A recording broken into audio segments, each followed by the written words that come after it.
இந்த எண்ணம் குவியலாக இருக்கு, இதுக்கு பேர் மனம். ஆனா இந்த இந்த குவியல்ல இருக்கிற எண்ணங்கள்ல இருந்து குவியல் இருக்கிற மொத்த எண்ணங்களோட குவியல் தான் மனமாக இருக்கும் போது இங்க தான் உங்களுக்கு ஆணவம் வெளிப்பட ஆரம்பிக்கும். அந்த சிந்தனை இப்போ ஒருத்தரை பத்தி நம்ம யோசிக்கிறோம், உடனே நம்மளுக்கு விரும்புவாருந்தா அவர் கூட தூங்குந்து போந்து வாழ்ந்து இதை பத்தி இதே ஆவதம் வராண்டா என்ன ஆகுது? இப்போ ஆனவன் ஆவாதவன் எல்லாரையுமே எதிர்க்கிற ஒரு சூழல் வரும். கடவுளே பார்த்தா கூட ஐயோ கடவுள் பார்த்தா காசு கேட்டு வரான்னு பயப்படுவாங்க. கோயிலுக்கு போனா ஐயரு வணங்க சொல்லிட்டாங்கன்னா ஐயோ இவன் எதனா காசு கேட்டானா இவன் இப்படி எல்லாம் நிறைய பயப்படுவாங்க. இதெல்லாம் என்னன்னா அந்த எண்ணம் எழும் போதே அவங்களுக்கு பார்த்தீங்கன்னா அந்த ஆணவமும் அதன் வாயிலாக வெளியே வரும்போது எல்லாமே தப்பா தெரியும். அவங்களுக்கு நேர்மறை எது எதிர்மறை எது, எங்க சிரிக்கணும் எங்க தூங்கணும் எங்க அழுகணும் எதுக்கு எங்க நிக்கணும்னே தெரியாத ஒரு நிலை. ஒரே நிமிஷம்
ஐயா வணக்கம் ஐயா, இருக்கீங்களா? உனக்கு சவுண்ட் கேட்கலைங்கய்யா, ஆடியோ கேட்கல.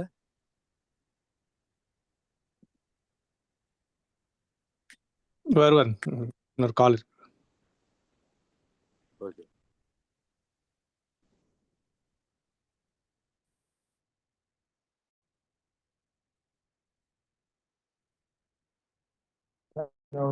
நண்பர் கோயில் இருக்கார். ஸோ அவர் ஞாபகத்தில் வந்துட்டார் ஞாயிற்றுக்கிழமை நான் கோயில் இருப்பேன்ட்டு. அதான் அவருக்கு பதில் சொல்லு. இன்னொரு கேக்குதா? கேட்கின்ற சுவாமி. கேக்குதுங்க சாமி. Okay okay. ஸோ அதனால அவருக்கு விளக்கம் சொன்னதான் சாப்பிட்டு நான் தர்ஷனம் பண்ணிட்டேன், கூட்டம் குறமாதான் இருக்குன்னு சொன்னாரு. ஸோ இப்போ இந்த மாதிரி விஷயங்களை உங்களுக்கு சரி பண்றதுக்கு நீங்க யார் உங்களுக்கு சரி பண்ணுவோம்? இந்த எண்ணங்கள் தான் ஆணவத்துக்கு செயல்படாது. ஸோ ஆணவம் எப்படி வெளிப்படுறது அப்படின்னு சொல்லி கேட்கும் போது பாத்தீங்கன்னா இந்த எண்ணங்கள் தான். இப்போ ஒரு நல்லதுக்கும் ஆணவம் வருது, கெட்டதுக்கும் ஆணவம் வருது. ஆனா ரெண்டுத்துக்கும் அப்பாற்பட்ட நேர்மறை தான் அன்பு. இப்ப தனக்கு ஆதாயமா பேசுறது நல்லதுன்னா அதுலயும் ஆணவம் கிடைக்குது, தனக்கு ஆதாயம் இன்மையினால் கெட்டது. இதுதான் அவங்கவுங்க சுயநலத்தை வச்சு எல்லாரும் இந்த நல்லது கெட்டது நியாயம் அநியாயம் நியாயம் தர்மம் நேர்மை எல்லாம் அவங்கவுங்களுக்கு முடிவு பண்ணிக்கிறாங்க ஆதாயத்தை வச்சு. அதனால இதுல உண்மைத்துவம் இல்லாம போகுது. அதனால அவரவர்களுக்கு ஒரு நியாயம் அவரவர்களுக்கு ஒரு தர்மம் போயிடுது. இந்த அன்புன்ற ஒரு இடத்துல தொட முடியாமையே போயிடுறது. ஏன்னா அந்த மனம் இருக்கும் இந்த மாதிரி இந்த இடத்த சரி பண்றதுக்கு முறையான பயிற்சி அப்படின்னு சொல்லி நம்ம தேடும் போது இன்னும் தெளிவாக புலப்படும். ஸோ இந்த ரெண்டுத்தையும் கடந்து அன்பு வெளி பண்ணோம்னா மந்திரங்கள் ஜபிக்கிறோம். இந்த மனத்துல இந்த மந்திர ஒலிகளால நம்ம மந்திரம் ஜபிக்கும் போது என்ன ஆகுதுன்னா இந்த மனத்துல ஒரு ஒளியின் பதிவுகள் அங்க இருக்கிறதுனால இந்த மந்திரம் ஜபிக்கும் போது இந்த மந்திரத்தின் மகிமையாலும் அந்த மந்திர சொற்களின் பலத்தாலும் அது இறைவனை துதிப்பதனாலும் நாம என்ன பண்றோம், அந்த இருளை அகற்றுகிறது. மாய இருள் இல்ல ஏதோ நிறைய விஷயங்கள் இந்த இருளை அகற்றும் மந்திரம் ஜபிக்கிறதுனால. இந்த மனம் என்பது உடல்ல இல்லைன்றது உங்களுக்கு தெரியும். ஸோ இந்த பதிவுகள் எல்லாம் நம்ம அண்டத்திலிருந்து நம்ம திசையில எல்லாமே பதுங்கி இருக்கும்போது இந்த இடத்துல வந்து என்னன்னா அருள் என்ற ஒரு விஷயம் உள்ளே வராம தடுப்பதற்கு இதுவே காரணமாக அமைகிறது. ஸோ இந்த மந்திரங்கள் ஜபித்து இந்த மாதிரி தடைகளை அகற்றப்படும் போது என்ன ஆகுதுன்னா நம்ம அருளை பெறுவதற்கும் அன்பு என்ற ஒரு விஷயத்தை அனுபவிப்பதற்கும் இது உதவியாக இருக்கு. மூணாவது, இந்த உதவி வந்த உடனே நம்ம பாராயணத்துக்கு போறோம். ஸோ இந்த அன்பு கொஞ்சம் வெளிப்பட ஆரம்பிச்சோன்னா அதை எப்படி வளர்ப்பது அப்படின்னும் போது இந்த பக்தியின் வாயிலாக இறைவனை துதித்து பாடுறது, பாராயணம், சண்முக கோஷம், பகை கதைகள், குமாரஸ்தவம், நடராஜர் பத்தி, சிவபுராணம், நம்மளுக்கு என்னெல்லாம் தோன்றதோ நம்ம எப்போதும் சாமியோட சண்முக கோஷம், குமாரஸ்தவம், சண்முக கோஷம், பகை கெடுதல் பாழியாகவும் தொடர்ச்சியா பண்ணிட்டு இருக்கோம். சாமி யாருக்கால இதை பண்ண சொல்லியிருக்காங்க, முடிஞ்ச வரைக்கும் நம்ம பண்றோம். இந்த பாராயணம் பண்ணும்போது என்ன ஆகுதுன்னா அந்த வெளிப்பட்ட அன்பை அப்படியே வளர்க்குறோம். இந்த அன்பை வளர்க்கப்பட்ட உடனே என்ன பண்றோம், இதை முடிச்சுட்டு பாராயணம் முடிச்சுட்டு தியானத்துக்கு போறோம். இப்போ செஞ்ச அனைத்து விஷயங்களும் அனுபவமா மாறணும். இப்ப நம்ம 4 விஷயம் பண்ணோம், இந்த 4ம் அனுபவமா மாறிச்சுன்னு சொன்னா அது அறிவா பரிணாமம் ஆகும். இந்த 4 விஷயத்த நம்ம தியானத்தின் வாயிலாக இந்த அனுபவமா மாத்துறோம். அனுபவமா நம்ம மாத்தல, அந்த தியானம் போகும்போது இந்த மனம் உடல் எல்லாம் ஒன்றா இணைஞ்சி நேர்த்தியான கவனத்துல இருக்கும். இந்த 4 செஞ்சு அதான் நடக்கும். அப்போ இந்த தியானத்துல என்ன ஆகுதுன்னா இப்ப நம்ம செஞ்ச அத்தனை அனுபவங்களும் அப்படியே ஞானத்தை நோக்கி பயணிக்கும். இந்த பயணம் ஞானம்னா எங்க நோக்கி பயணிக்கும்? ஆன்மாவின் தேடுதலை நோக்கி, ஆன்மாவை அடைவதற்காக ஆன்மாவை தேடி பயணிக்கும்.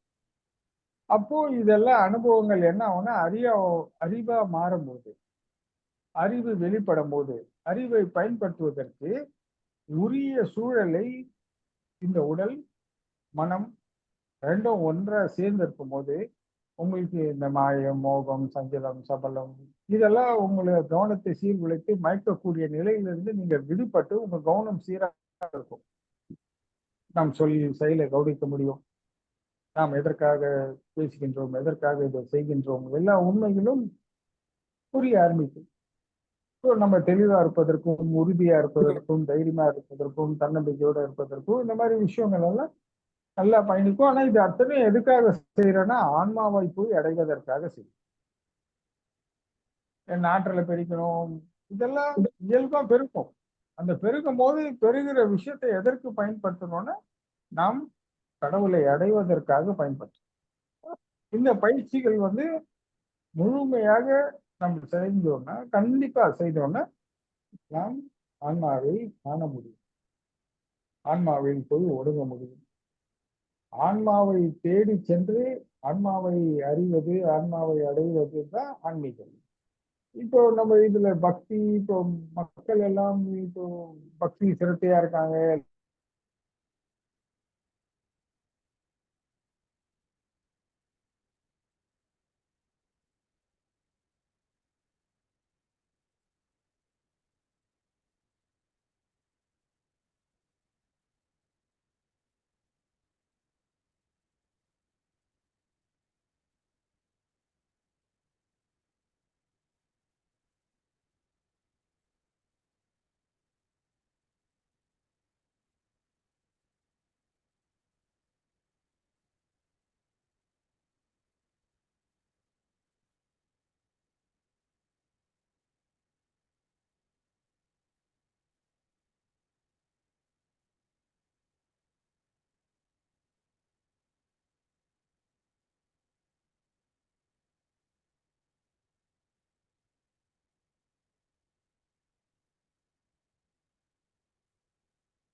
இன்னும் கேக்குதா? இப்போ கேட்குதுங்க சாமி. லைன் டிஸ்கனெக்ட் ஆயிடுச்சு உங்களுக்கு. ஆமா ஆமா. யார் நீங்க தான் கூப்பிட்டீங்களா? கால் இல்ல, நார்மல் கால் இல்ல. ஆமாம் சாமி. சரி, சரி. ஒரே ஒரு நிமிஷம்.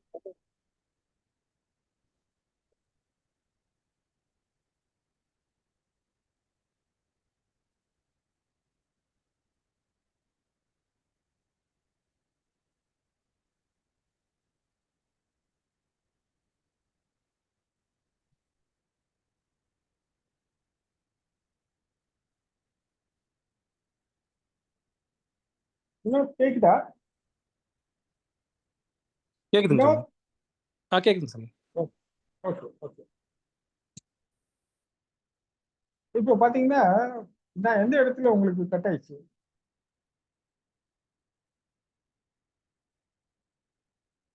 இந்த பன்னாட்டு கலாச்சாரமா? அதுக்கும் முன்னாடி நினைக்கிறேன் சாமி. ஓகே. இப்போ பாத்தீங்கன்னா நம்ம எல்லாருக்கும் வந்து தன்னை பாதுகாத்துக்கணும், தன்னை கட்டுப்படுத்திக்கணும், தன் பிள்ளைகளுக்கு வந்து நல்ல விஷயத்த சொல்லிக் கொடுக்கணும். இந்த மாதிரி ஒரு கட்டாயம் ரொம்ப முக்கியமாயிடுச்சு. ஏன்னா நாகரிக உலகம் ஆஹ், எங்க திரும்பிய திசையெல்லாம் தவறான எண்ணங்கள், தவறான சிந்தனைகளை தூண்டக்கூடிய, ஒரு ஆசைகளை தூண்டக்கூடிய சூழல், நேர்மை, உண்மை இதெல்லாம் கடைபிடிக்க முடியாத ஒரு நிலை. ஆஹ், ஏறக்குறைய பாத்தீங்கன்னா இன்னைக்கு ஒரு சுற்றுப்புற சூழல் எப்படின்னா விலங்குகள் நிலையில நம்ம வாழ்க்கை பயணம் போக ஆரம்பிச்சு. அதாவது விலங்குகள் ஒன்றை கொண்டு ஒன்றை தின்றது போல இப்ப மனிதன் என்ன பண்றான்? தேவைகளும் ஆசைகளும் வாழ்வியல் முறையெல்லாம் மாறி இருக்கு. பண தேவைகள் அதிகரிச்சிருக்கு. ஆஹ் வாழ்க்கையில முன்னேறணும்னு முன்னெல்லாம் அதிக நேரம் கஷ்டப்பட்டாங்க. இப்பெல்லாம் வாழ்றதுக்கே கஷ்டப்பட வேண்டிய சூழ்நிலை வந்துருச்சு. ஏன்னா இங்க வந்து பாத்தீங்கன்னா இன்னைக்கு பன்னாட்டு கலாச்சாரங்கள் வந்துச்சு. அதுல எல்லா பழக்க வழக்கங்கள், ஆடை, அணிகலன்கள், நவநாகரிக விஷயங்கள், போக்குவரத்து எல்லாம் முன்ன எளிமையா இருந்துச்சு. இன்னைக்கெல்லாம் போக்குவரத்துக்கே நம்ம அதிக செலவு பண்ண வேண்டிய கட்டாயமாயிடுச்சு.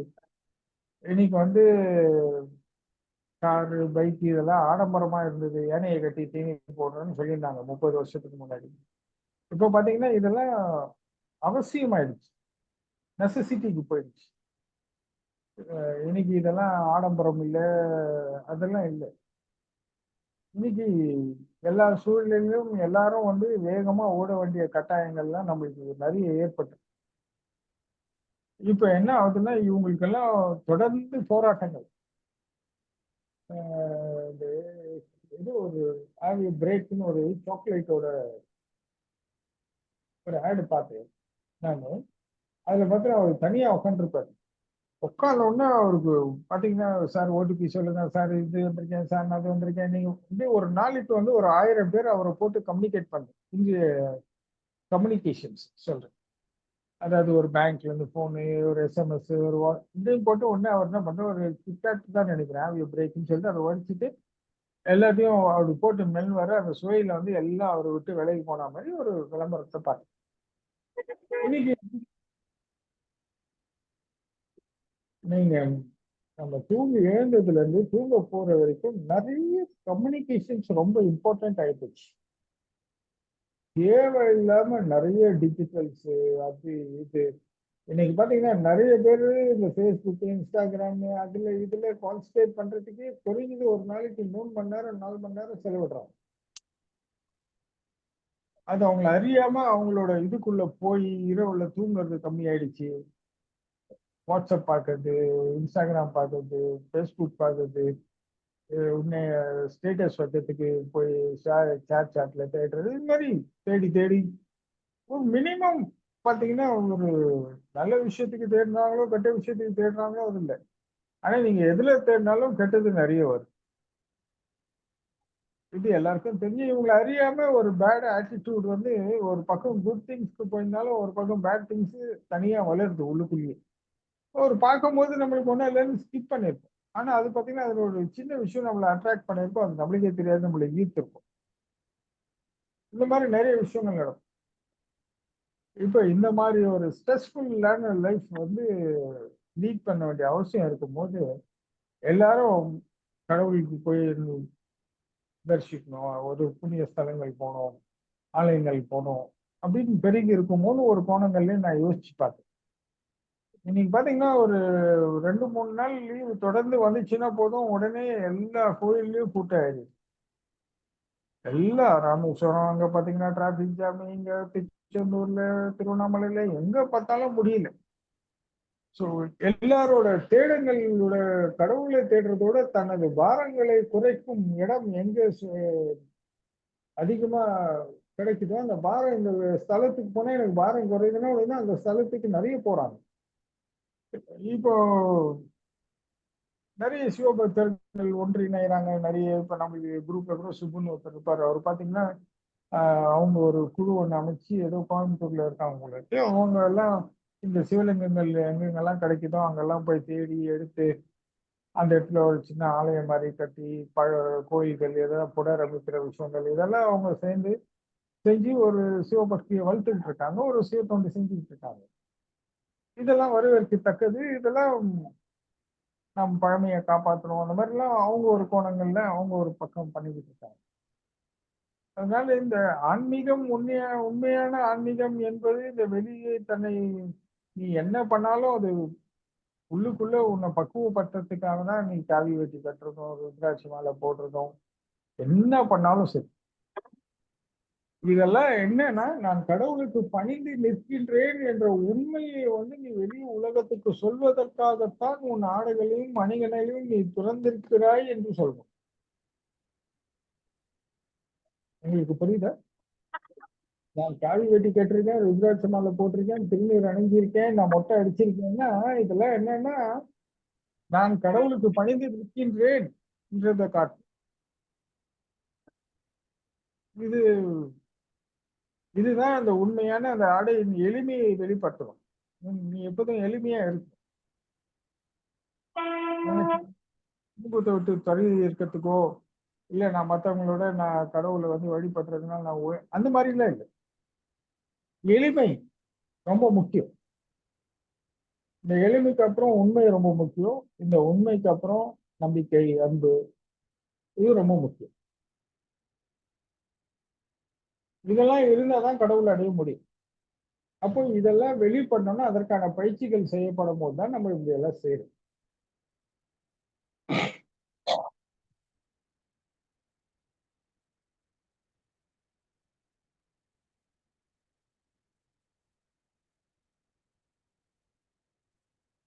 அந்த காவி ஆடை தரிப்பது, ருத்ராட்ச மாலை போடுவது இதெல்லாம் எதற்குன்னா பாத்தீங்கன்னா நான் கடவுளுக்கு பணிந்து நிற்கின்றேன் அப்படின்னு சொல்லும் போது நான் சிவத்தொண்டன் அப்படின்னாவே அந்த உண்மை, அன்பு, எளிமை எல்லாம் நம் சொற்களிலே செயலிலே எல்லாம் கலந்துருக்கும். ஆனா இப்ப அது ஒரு பாதுகாப்புக்கு அணியலாம், தன்னை கட்டுப்படுத்துறதுக்கு அணியலாம், என்ன வேணா அணியலாம். ஆனா அது நிலையாக இருக்காது. அந்தந்த தருணம் இதெல்லாம் செய்யப்படும் போது அதுல உண்மையான இந்த ஆடையை அணிவதன் நோக்கம் இப்ப துறவி அப்படின்னு சொன்னா என்ன? அன்பு, உண்மை, நம்பிக்கை இந்த மூன்றையும் வெளிப்படணும். துறவி கிட்ட இருந்து எந்த சலனம் இல்லாத நிலை இருக்கணும். நம்ம எல்லாம் மேல வரைக்கும் போட்டு உள்ளுக்குள்ள எல்லாம் தப்பா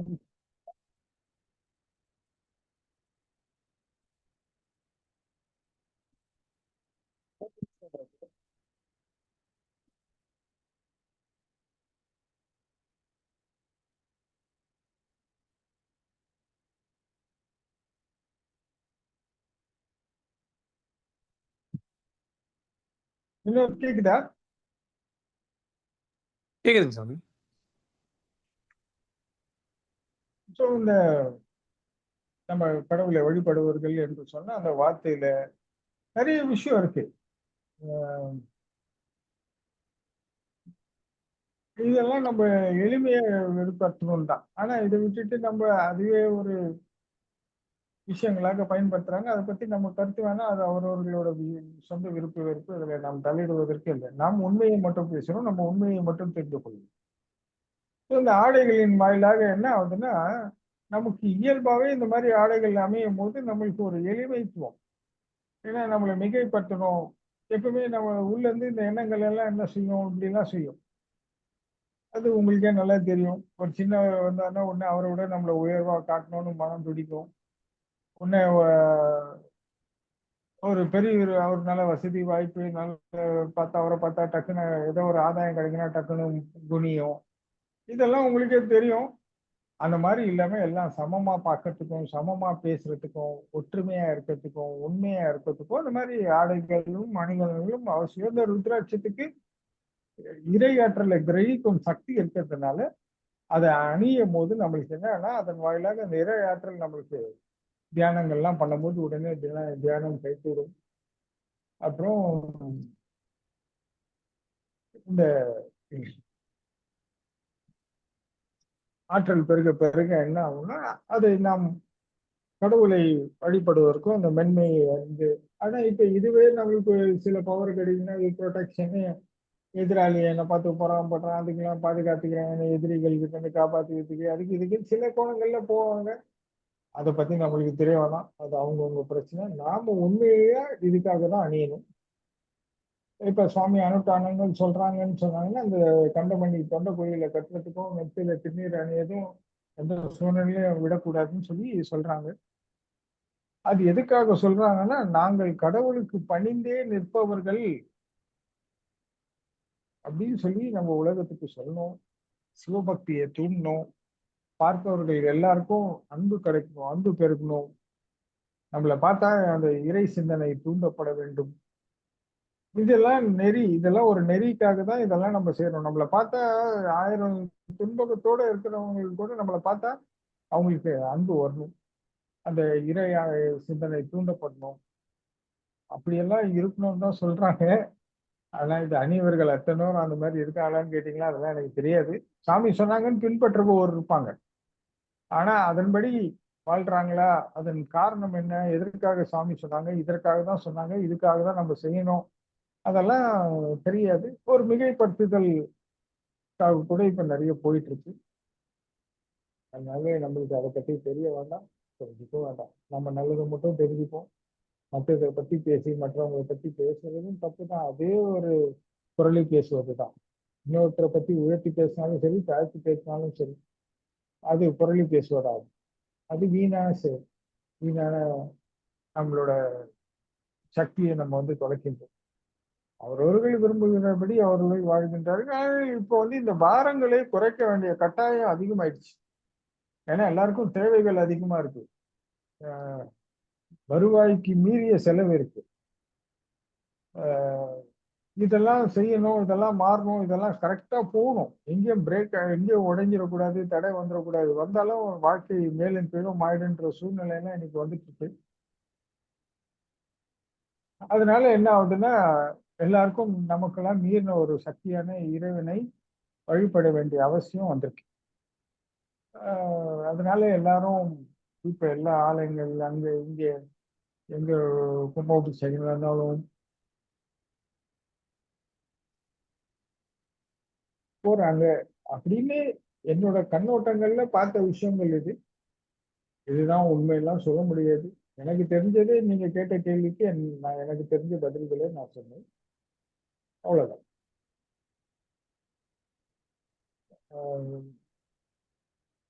இப்போ உண்மையான ஆன்மீகம்னா இந்த ஐவகை வழிபாட்டை பத்தியும் சொன்னேன், இதையும் பத்தி சொல்லியிருக்கேன்.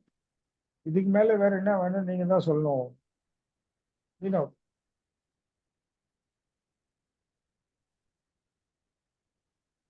நன்றி சாமி. இதே நேரத்துல ஒரு உண்மையான குருவை எப்படி அடையாளம் காண்பது சாமி?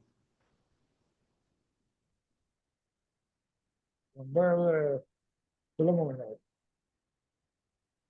உங்கள் மனம் அடங்குனா அது குருஸ்தலம். இப்ப பாத்தீங்கன்னா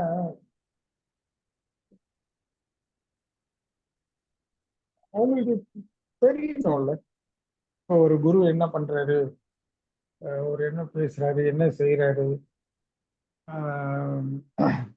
அவரோட போதனைகள், அவரோட உபதேசங்கள் அதெல்லாம் பொதுப்படையாக எல்லாருக்கும் பயனுள்ளதா இருக்கா, அதை பயிற்சி பண்ணவும் நமக்கு கிடைக்கிற அனுபவங்கள், பயன்கள் இதெல்லாம் பொறுத்து அமையும். இல்ல இந்த ஆன்மீகம் வந்து ஒரு பெருமிதத்துக்குரிய விஷயம். நம்ம ஆன்மாவை தேடணும், இந்த யோகம் பண்றோம், அதை பண்றோம், இதை பண்றோம். இதெல்லாம் ஒரு பெருமைக்குரியது, தன்னை உயர்வா காட்டுகிறது. நான் சாதாரண ஒண்ணு இல்லை, எனக்கு ஆற்றல் மிக்கவன், அறிவு மிக்கவன், பலம் மிக்கவன், அதெல்லாம் சொல்றாங்கன்னா எனக்கு தெரியாது. உண்மையா சொல்லணும்னா ஒரு குருஸ்தலம் எங்க அப்படின்னு பாத்தீங்கன்னா, எங்க உன் மனம் அடங்குகின்றதோ அது குருஸ்தலம். அவ்வளவுதான். இப்ப அந்த குருவிடம் நீங்க என்ன பண்ணணும்? குரு எப்படி இருக்காரு, ஏதா இருக்காரு, அவர் என்ன பண்றாரு, அங்க போறாரா, இங்க போறாரா, இது தப்பு பண்றாரா, சரி பண்றாரா, இதெல்லாம் நிறைய நீங்க ஆராய்ச்சி பண்றீங்க அப்படின்னு சொன்னா நீங்க நல்ல சீடனா இருக்க முடியும்.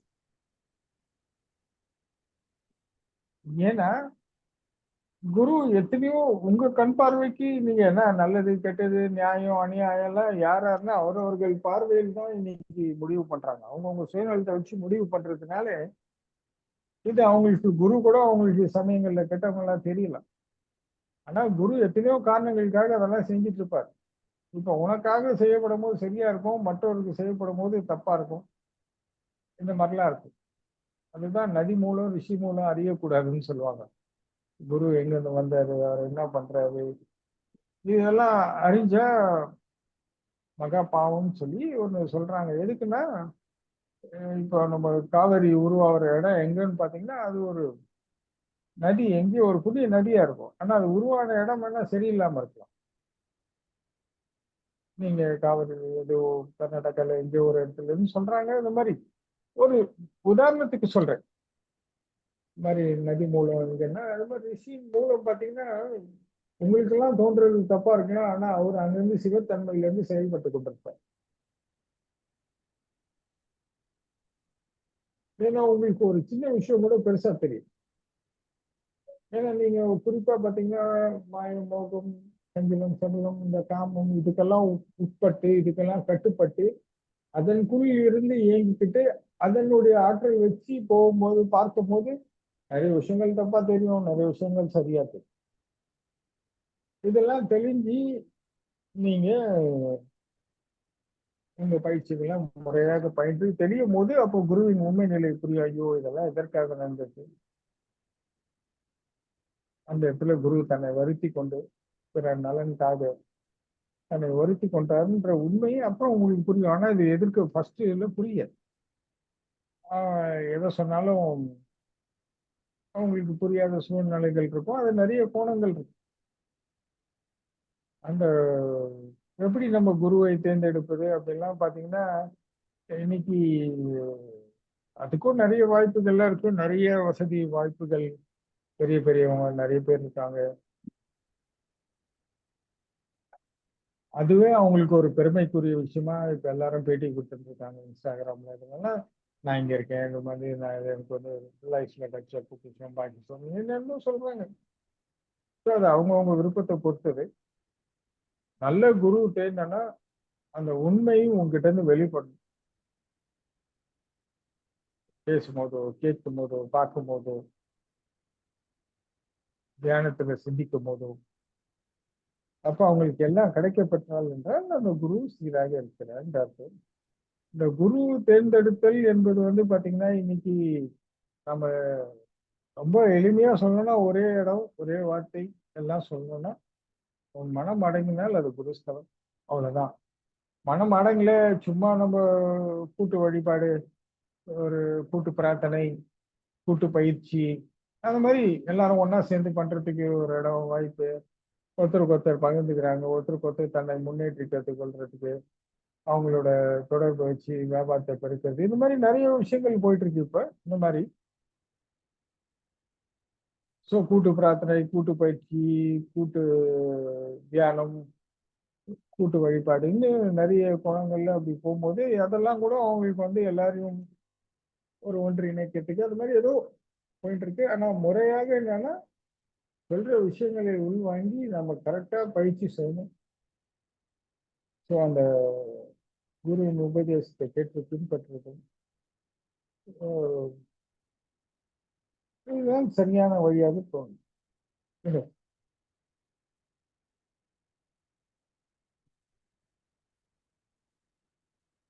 நன்றி சாமி. சொல்லுங்க.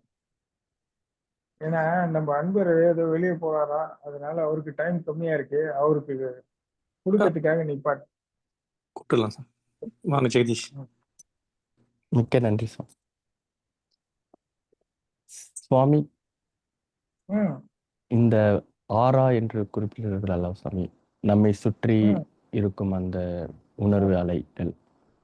இப்பொழுது சில நபர்கள் கிட்ட போறதுக்கே நமக்கு ஒரு மாதிரி சரியில்லைன்னு தோணும், ஆமா இல்லை ஒரு மாதிரி பதட்டமா இருக்கும்ல. சிலர் ஆமா வந்துட்டு இருக்கிறப்போ மிகவும் அமைதியான சூழல் தோணும். இது வந்துட்டு நம்மளை ஒரு முடிவுகள் எடுப்பதற்கும் இதற்கும் நமக்கு உதவியாகவும் இருக்கின்றது. இந்த ம். உணர்வு அலைகள், இந்த ஆரா, இது எப்படி சாமி ஒரு நபரை சுற்றி உருவாக்கின்றது? இது ஞானிக்கும் துறவிக்கும் எவ்வாறு இருக்கும்? எவ்வளவு தூய்மையாக இருக்கும்? சாதாரண மனிதர்களுக்கு எவ்வாறு இருக்கும்? இது எப்படி அமைகின்றது சுவாமி? உங்களுக்கு நிறைய தெரிஞ்சிருக்கும், நிறைய அனுபவங்கள் இருக்கு. என் கூட இருக்கும்போது உங்களுக்கு என்ன தோணுது? எல்லாமே ஒண்ணுன்னு தோணும். அன்பாகவும் ம், இருக்கும், அமைதியாகவும் இருக்கும்.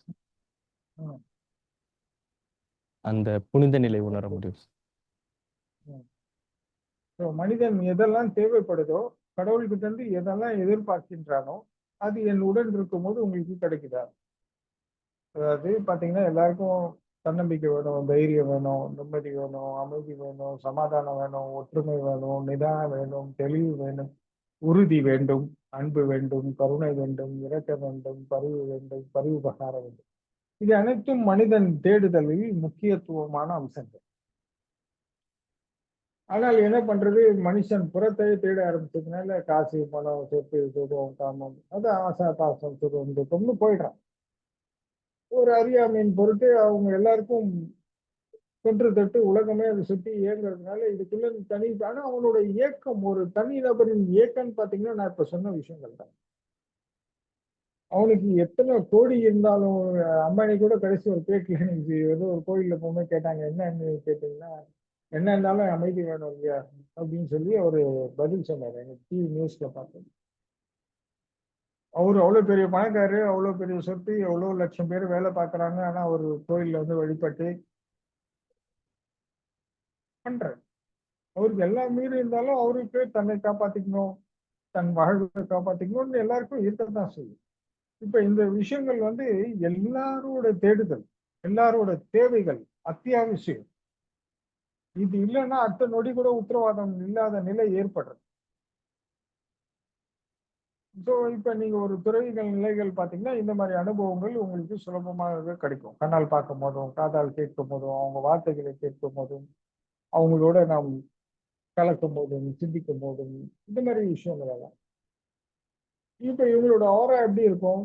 யார் பார்த்தாலும் அமைதி இருக்கும். அவங்கள பார்த்த உடனே அமைதி வரும், நிம்மதி வரும், தைரியம் வரும், தன்னம்பிக்கை வரும், எல்லாமே வரும். ஸோ அவங்களோட ஒட்டுமொத்த பயிற்சியும் என்ன இருக்குன்னா, அவங்களை சுற்றி எப்பவுமே பார்த்தீங்கன்னா ஒரு நேர்மறை எண்ணங்கள், நேர்மறை சிந்தனைகள், ஒரு அமைதி, ஒரு மென்மையான சூழலில் எப்போதும் அவங்க கிட்ட இருந்து வந்துட்டே இருக்கும். எத்தனை வன்மையாளர்கள், இந்த எப்பேற்பட்ட வன்மையா இருந்தாலும் சரி, இந்த இயற்கையோட ஒரு வன்மையானவன் உலகத்துல நீங்க ஏதாவது ஒப்பிட்டு காட்டி சொல்ல முடியுமா ஜெகதீஷ்?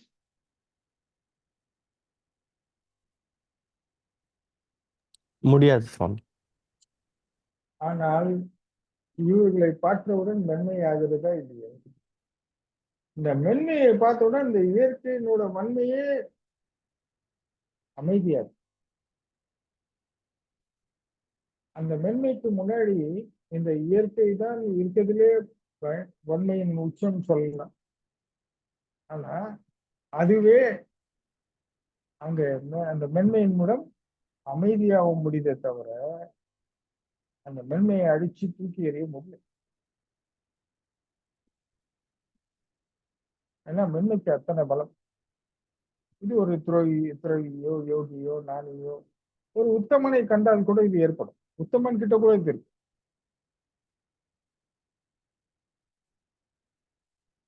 இப்போ மற்றவங்க யாரால நீங்க பார்த்திருக்கலாம், எப்போதும் ஆத்திரமா, சுயநலமா, பேராசையா, அப்படியே ஒரு மாதிரி இறுக்கமா, வாழ்வு முழுக்க ஒரு அருவருப்பு தக்க சொற்கள், அருவருப்பு தக்க சிந்தனைகள், வேண்டாம் அப்படின்ற வெறுக்கிற அளவுக்கெல்லாம் சில நபர்கள் நம்பிக்கையோட பேசிப்பாங்க. அவங்களோட பத்தியெல்லாம் உங்களுக்கே தெரியும், பார்த்துருப்பீங்க உலகத்துல.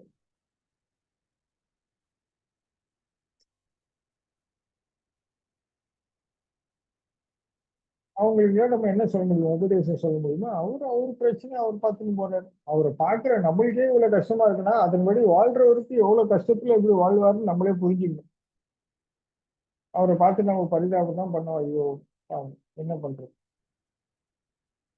நம்ம இருக்கிற கொஞ்ச நேரத்துக்கே இத்தனை கஷ்டம்னா 24 மணி நேரம் அவன் வாழ்க்கை அப்படியே போயிட்டு இருக்குன்னா, அப்போ அவனுக்கு எவ்வளவு விஷயம் தேவைப்பட்டிருக்கு. எதுவுமே கிடைக்கல நன்மை.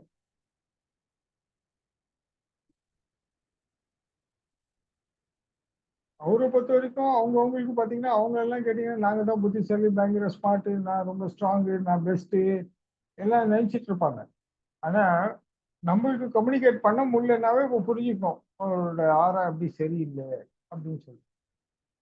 ஸோ நம்ம உள்ளுக்குள்ள எண்ணும் எண்ணங்கள், சொல்லும் சொற்கள், செயல்கள் எல்லாம் நேர்த்தியா இருக்கணும். அதனாலதான் நம்ம அடிப்படையா ஒரு 3 விஷயத்த முதல்ல ஆன்மீகத்துக்கு வரும்போது நான் எல்லாருக்கும் சொல்ற ஒரு 3 விஷயத்த சொல்லுவேன். சுயமரியாதை, சுய கௌரவம், கடமை உணர்வு. நாம் எண்ணும் எண்ணம் நாமே மதிக்கும்படியா இருக்கும். நாம் செய்யும் செயல் நம் கௌரவப்படுத்தும். நாம் செய்யற செயல் வந்து சும்மா மற்றவங்க முன்னாடி தன்னை கௌரவப்படுத்திக்கிறதுக்காக காசு பணம் செலவு பண்ணி இதை பண்ணி அதை பண்ணி கௌரவத்தை வேலை காசு கொடுத்தெல்லாம் வாங்கக்கூடாது. இல்லை, அந்த கௌரவம் அடுத்தவங்களுக்காக செய்யக்கூடாது.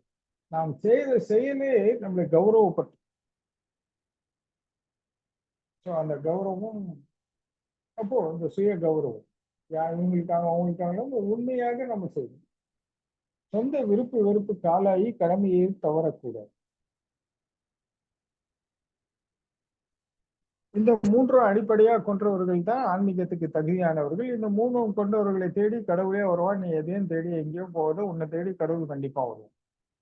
முதல்ல இந்த அடிப்படையா இந்த 3 விஷயத்தை வச்சுக்கோங்கன்னு எல்லாருக்கும் சொல்லி, இப்ப நீ இந்த 3 விஷயத்தை பின்பற்றுவரா இருப்பீன், உங்க ஆறா எப்படி இருக்கும்?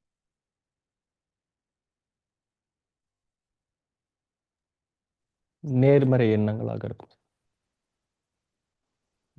அப்புறம் தூய்மையாக இருக்கும். நல்ல நல்ல எண்ணமாக இருக்கும். நம்ம சூழல் நல்ல சூழலாக இருக்கும். ஸோ நம்மளோட தொடர்பு கொள்றவர்கள், நெருங்குறவர்கள் எல்லாரும் பாத்தீங்கன்னா எல்லாம் இதை சார்ந்தவர்கள். இல்ல அவங்க வந்து வேறு கோணங்கள்ல இருந்து வேற திசைகள்ல இருந்து எப்படி வந்தாலும் நம்மள மாத்தணும்னு முயற்சி பண்ணா கூட நம்ம மாற மாட்டோம், அவங்கதான் மாறுவாங்க. ஒரு எதிர்ப்பாளராக இருக்கலாம், என்ன வேணா இருக்கலாம். ஸோ நாம அந்த உண்மையை பின்பற்றும் போது நம்மளுக்கு வந்து மற்றவர்களுக்கும் சரி நமக்கும் சரி, நம்ம கண்டாலோ பேசினாலோ அவங்களுக்கு குறை தீர வேண்டும், கஷ்டங்கள் போகணும், ஆரோக்கியம் பெருகணும், அன்பு பெருகணும், நலம் பெருகணும், வளர்ச்சி அடையணும், விரும்பியதை அடையணும், இந்த மாதிரி நிறைய விஷயங்கள். இப்ப நான் முன்னாடி சொன்னேன்ல, எல்லாத்தோட இயக்கம் என்னன்னு பாத்தீங்கன்னா, வெறும் எல்லாருக்கும் பாத்தீங்கன்னா எனக்கு தெரிஞ்சு நிறைய பேர் இருக்காங்க, நிறைய சம்பாதிச்சிட்டாங்க. சரிப்பா, என்னப்பா உனக்கு தான் நிறைய காசு வந்துச்சு, பணம் வந்துச்சு, வீடு வாங்கிட்ட, கார் வாங்கிட்ட, பங்களா வாங்கிட்ட, எவ்வளோ வாங்கிட்ட, இன்னும் உனக்கு என்னன்னு பாத்தீங்கன்னா, ஐயோ சாமி, நான் இதுதான் உலகம், எல்லாரும் உலகம் சொல்லும் சொல்லி இது பின்னாடி போனேன். ஆனா என் தேடுதல் இது இல்லை சாமி, இது எனக்கு எதுவுமே திருப்தியை கொடுக்கல, நிறைவு கொடுக்கல, இதை காப்பாத்துறதுக்கே என் வாழ்க்கையை வீணா போயிட்டு இருக்கு அப்படின்னு சொல்லி சொல்றாரு. அப்புறம் பொண்டாட்டி புள்ள குட்டினாரு எல்லாமே பாரமாச்சு தவிர எதுவுமே என்னை பலமாக்கல அப்படிங்கிறாங்க. இது மாதிரி நிறைய சொல்லுவாங்க. அப்ப நான் சொல்லுவேன், இதுக்கு நான் ஒன்றும் பண்ண முடியாது, நீங்க தான் முயற்சி பண்ணணும், சொல்றதுதான் என்னால முடியும், என்கிட்ட நீங்க எடுத்தீங்கன்னா வாங்கி வச்சுக்கோன்னு தான் சொல்ல முடியாது. ஒண்ணு பண்ண வைக்கிறதுக்கு வேணா நான் சொல்லி தர முடியுமே தவிர இது எடுத்து கொடுக்குற விஷயம் இல்லை. அவங்கவுங்க தன் சுய அனுபவத்துல சுய பயிற்சி பண்ணி முயற்சி பண்ணி கொஞ்சம் கொஞ்சமா தான் வர முடியும். நீங்க வேகமா பணம் சம்பாதிச்ச மாதிரி வேகமா நாணயத்தை சம்பாதிக்க முடியல நினைச்சீங்கன்னா அது இயலாத காரியம்.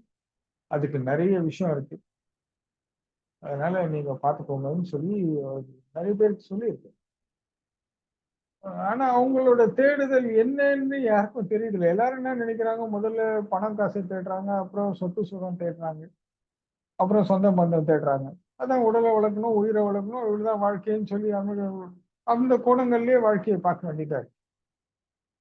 இது இயல்பாவும் இருக்கு. இது தொற்று தொற்று இன்னைக்கு நேரத்துல இல்ல, யுகம் யுகமா இப்படி நடந்துட்டு இருக்கிறதுனால அவ்வளவு சுலபமா இது மாற்றக்கூடிய விஷயம் இல்லை. ஸோ நம்மளுக்கெல்லாம் ஆண்டவன் அனுகிரகத்தினால இதெல்லாம் தெரிஞ்சுக்கிறதுக்கும் அறிஞ்சுக்கிறதுக்கும் அதன்படி வாழ்றதுக்கும் வாய்ப்பை கொடுத்துருக்கான் கடவுள். அதனால நம்மளோட ஆராய்ச்சிகள் எல்லாமே அனைவருக்கும் சமமாகவும் ஒற்றுமையாகவும் உண்மையாகவும் அன்பாகவும் தான் இருக்கும். நம்மளை பார்ப்பவர்களும் சரி, நம்மளை எதிர்ப்பவர்களும் சரி, என்ன வேணா பண்ணிட்டோம், நாங்க உண்மையா தான் பாருங்க. உன்னோட சுபாவம் பழக்க வழக்கம் உனக்கு அப்படி இருக்கு, ஆனா எங்களுக்கு அப்படி இல்லை. நீயும் அமைதியா இரு, சந்தோஷமா இரு, உனக்கு என்ன வேணும்னு நாங்க கொடுக்குறோம்.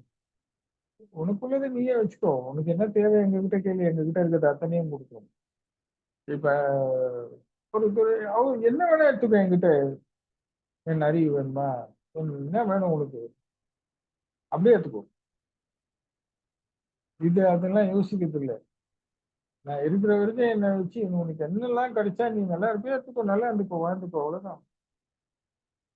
ஆனா அப்படி இல்லை. நம்ம இன்னைக்கு கூட கோயில்ல ஒருத்தர் கேட்டார், தானம்னா என்ன, தர்மம்னா என்னன்னு. ஆனா முடிகிற டைம்ல கேட்டாரு புதிய ஒருத்தர். அப்போ நான் உடனே அவருக்கு சிம்பிளா சொன்னா, கையில ஒரு ஸ்வீட் பாக்ஸ் செஞ்சு இந்த பக்கத்துல இருக்கு கொடுத்தா தானம், தெரியாத ஒரு கொடுத்தா தரணும். இன்னைக்கெல்லாம் யாரு என்ன ஏதுன்னே தெரியாது. அவங்களா வருவாங்க, அவங்களா தன் கஷ்டப்படுனா, சுவாமி நாங்க நீங்க பார்த்துருக்கோம், சரி சொல்லுங்க என்ன விஷயம். அவங்களுக்கான முடிஞ்சதை நம்ம செய்யணும். உன்னை நான் உங்களுக்கு சொல்றேன், நான் பார்த்துக்கிறேன், உங்களுக்காக சாமி கிட்ட பிரார்த்தனை பண்றேன், சாமி இருந்தாலும் எல்லாம் சரியாயிடும், குணமாயிடும், நல்லா இருப்பீங்க. அவங்க என்ன குறை கேட்டாங்களோ அந்த குறை தீர்த்தாங்க, கடவுளும் செய்யலாம். ஆனா அது நம்ம நோக்கம் இல்லை. நம்ம ஆன்மீக உபதேசம், ஆன்மீக போதனை தான் நம்மளுக்கு வழக்கம். ஆனா என்ன பண்றது, கடவுள் இப்படியும் அனுப்புவோம், அதையும் நம்ம செய்யதான் செய்யறோம். சில சமயங்களில் பிறருக்கு உதவி செய்யவும் வைக்கிறான், அதையும் நம்ம செய்யதான் செய்யறோம். பொருளாதார உதவி செய்ய வைக்கிறான், இதே உதவிகளை உதவி செய்ய வைக்கிறான், அதையும் செய்யதான் செய்யறோம். இதெல்லாம் என்னத்துக்கு செய்யறோம்?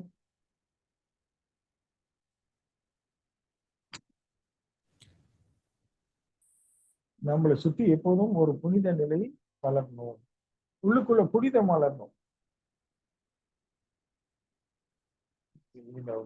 புனிதன் பாவத்துக்கு இப்ப இதுக்கு ஆப்போசிட் கேட்டா என்ன சொல்லுவீங்க? செயின்ட். அந்த செயின்ட் தான் யாரு? புனிதம்.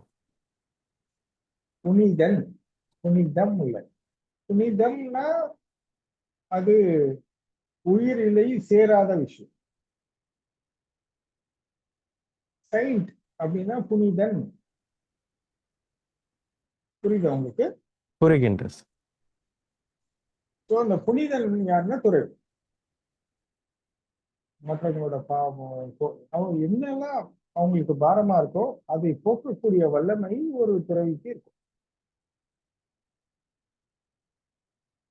இப்போ அந்த செயின்ட் அப்படின்னா ஒரு புனிதன் பார்க்கும்போது அவங்க வாழ்வு எப்படி இருக்கும்ன்றது நீங்களே முடிவு பண்ணிக்கோங்க. இந்த உலகத்துல பல தெய்வங்கள் இருக்கு, பல வழிபாடுகள் இருக்கு, பல பூஜைகள் புனஸ்காரங்கள் எத்தனையோ இருந்தாலும் எல்லாரும் என்ன சங்கடத்தை போக்குறதுக்கும் சமாதானம் ஏற்படுத்துறதுக்கும் தனக்கு தேவையான மாற்றத்தை ஏற்படுத்துறதுக்கும் செய்ய முடியுது தவிர, நிறைய புண்ணியக்காரங்கள்லாம் செஞ்சா கூட, ஆனா பாவத்தை போக்கணும்னா ஈசன் கிட்ட வந்துதான் அவன் ஒருத்தனால தான் இதை செய்ய முடியும். ஏன்னா இந்த சிவம் செயலற்ற இந்த உலகம் இயக்கம் காலம் இருக்கு, என்னெல்லாம் இருக்கோ இயற்கை எது எல்லாம் இருக்கோ எதுவுமே அவர்கிட்ட மாறாம எப்போதும் சிவமாக இருக்கிறது. சோ இந்த இயக்கத்திலிருந்து விடுபட்டு ஒளியில் இணைந்து இருப்பவர்கள் இந்த பாவம் புண்ணியம் எல்லாம் தர்மம் அதர்மம் இதற்கெல்லாம் கடந்தவங்களாக இருக்காங்க, அவங்கதான் புனிதன் ஆகிறாங்க. சோ அவங்களோட பார்வையும் அவங்களோட சூழலும் அவங்களுக்கு கிடைக்க பெறும் ஆயின் அவங்க வாழ்விலே அந்த மாதிரி பாவங்கள் போகும். நான் உங்களுக்கு அப்ப கூட அடிக்கடி உங்களுக்கு சொல்லியிருப்பேன்னு நினைக்கிறேன். இந்த அகம்ன்ற நாய்ஸ் பார்த்தீங்கன்னா, இந்த ஓங்காரத்தை வந்து கேளுங்க, பாவங்கள் கடையும்னு சொல்லிட்டு நான் எனக்குள்ள இருந்து அந்த ஓங்காரத்தை வந்து நான் நிறைய முறை வெளிப்படுத்தி காமிச்சிருக்கேன். அதை அதிகப்படுத்தி காமிச்சிருக்கேன், குறைச்சி காமிச்சிருக்கேன். ஏன்னா இப்பயும் இங்க இருந்து நான் உங்களுக்கு பண்றேன். எல்லாரும் ஒவ்வொரு ஊர்ல ஒவ்வொரு திசையில இருக்கும். எல்லாருக்கும் அந்த ஒலி கேக்குதான்னு பார்த்தோம். ஏற்கனவே நம்ம பண்ணியிருக்கோம். ஏன்னா நீங்களும் அனுபவிச்சு பார்க்கறதுன்னா ஒரு 2 நிமிஷம் அனுபவிச்சு பார்க்கலாம். அதை பார்த்துட்டு எனக்கு திரும்பவும் நம்ம தொடரலாம். என்ன சொல்றீங்க ஜெகதீஷ்? Okay sir. சரி.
சொல்லுங்க ஜெகதீஷ்.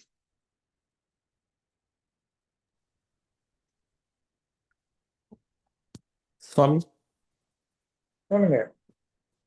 ஒரு உங்களுக்கு கேட்டுதா? நிசப்தமான உணர்வும் ம், ஓம் அந்த மாதிரி ஒரு அந்த நாதம் கேட்டுதா? கேட்டது சார். நாதம் கேட்டது. வினோத், அனைவரும் சொல்லுங்க. கேட்கலன்னா கேட்கலன்னு சொல்லுங்க, கேட்டா கேட்டுச்சுன்னு சொல்லுங்க. சுற்றி அந்த அந்த உணர்வு சுற்றி அந்த ஓங்காரம் எழுப்பப்பட்ட சார். மிகவும் இப்போ இங்க இப்ப வந்து பாத்தீங்கன்னா இதுதான் ஹாரம். நீங்க சொல்ற ஹாரம். இந்த நாதம் ஒழிக்கப்படுமாயின் எதுவுமே உள்ளுக்குள்ள வர முடியாது. சரியா? இப்ப நீங்க உங்க ஆட்ல பாத்தீங்க. வினோத், எல்லாரும் அன்மியூட் பண்ணுங்க. எல்லாரும் அவங்க கருத்து சொல்லிட்டோம். ஆர்வமா இருக்காங்க. சரிங்க சாமி.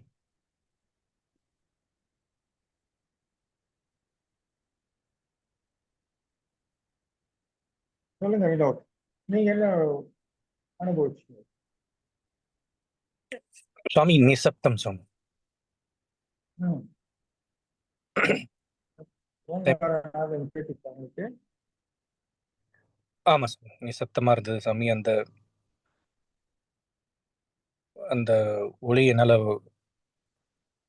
கேட்க முடிஞ்சது சாமி. அந்த அமைதியில மற்றவங்க யாருன்னா சொல்ல விருப்பப்பட்டா சொல்லலாம், இல்லைன்னா பரவாயில்ல, நம்ம அப்படியே தொடரலாம். இந்தாங்க. யாராவது பேசணும்னா அன்மியூட் பண்ணிட்டு பேசுங்க. என்னால அன்மியூட் பண்ண முடியாது சாமி. ஓ, ஓகே ஓகே. சரி. இப்போ இந்த நிலையில் இருக்கும் போது மட்டும்தான் இந்த பாவங்கள் கடைய முடியும். யாருன்னா கருத்து சொல்லுங்க, அன்மியூட் பண்ணிட்டு சொல்லுங்க. ஓகே. அப்போ சாமி எனக்கு வந்து சொல்லுங்க. சாமி பார்த்த சாமி பேசுறேன் சாமி. சொல்லுங்க. எனக்கு வந்து அந்த காது ஜவ்வுல வந்து அந்த அதிர்வுகள் நல்லா இருந்தது சாமி. உணர முடிஞ்சது. உணர முடிஞ்சது. நான் கொஞ்சம் டிராவல்ல இருக்கேன். நான் வண்டி ஓரங்கட்டி நிப்பாட்டிட்டு பேசுறேன். ஆனாலும் சவுண்டுக்குள்ளேயே அந்த அதிர்வுகள் வந்து நல்லா, ஜவ்வோட அதிர்வுகள் நல்லா இருந்துச்சு எனக்கு. Okay okay. சரி, நீங்க வாகன ஓட்டும் போது கவனத்தை சிதற விட வேண்டாம். நீங்க வண்டி இப்போ இல்ல வண்டியை நிப்பாட்டி தான் கேட்டுட்டு இருக்கேன் நான்.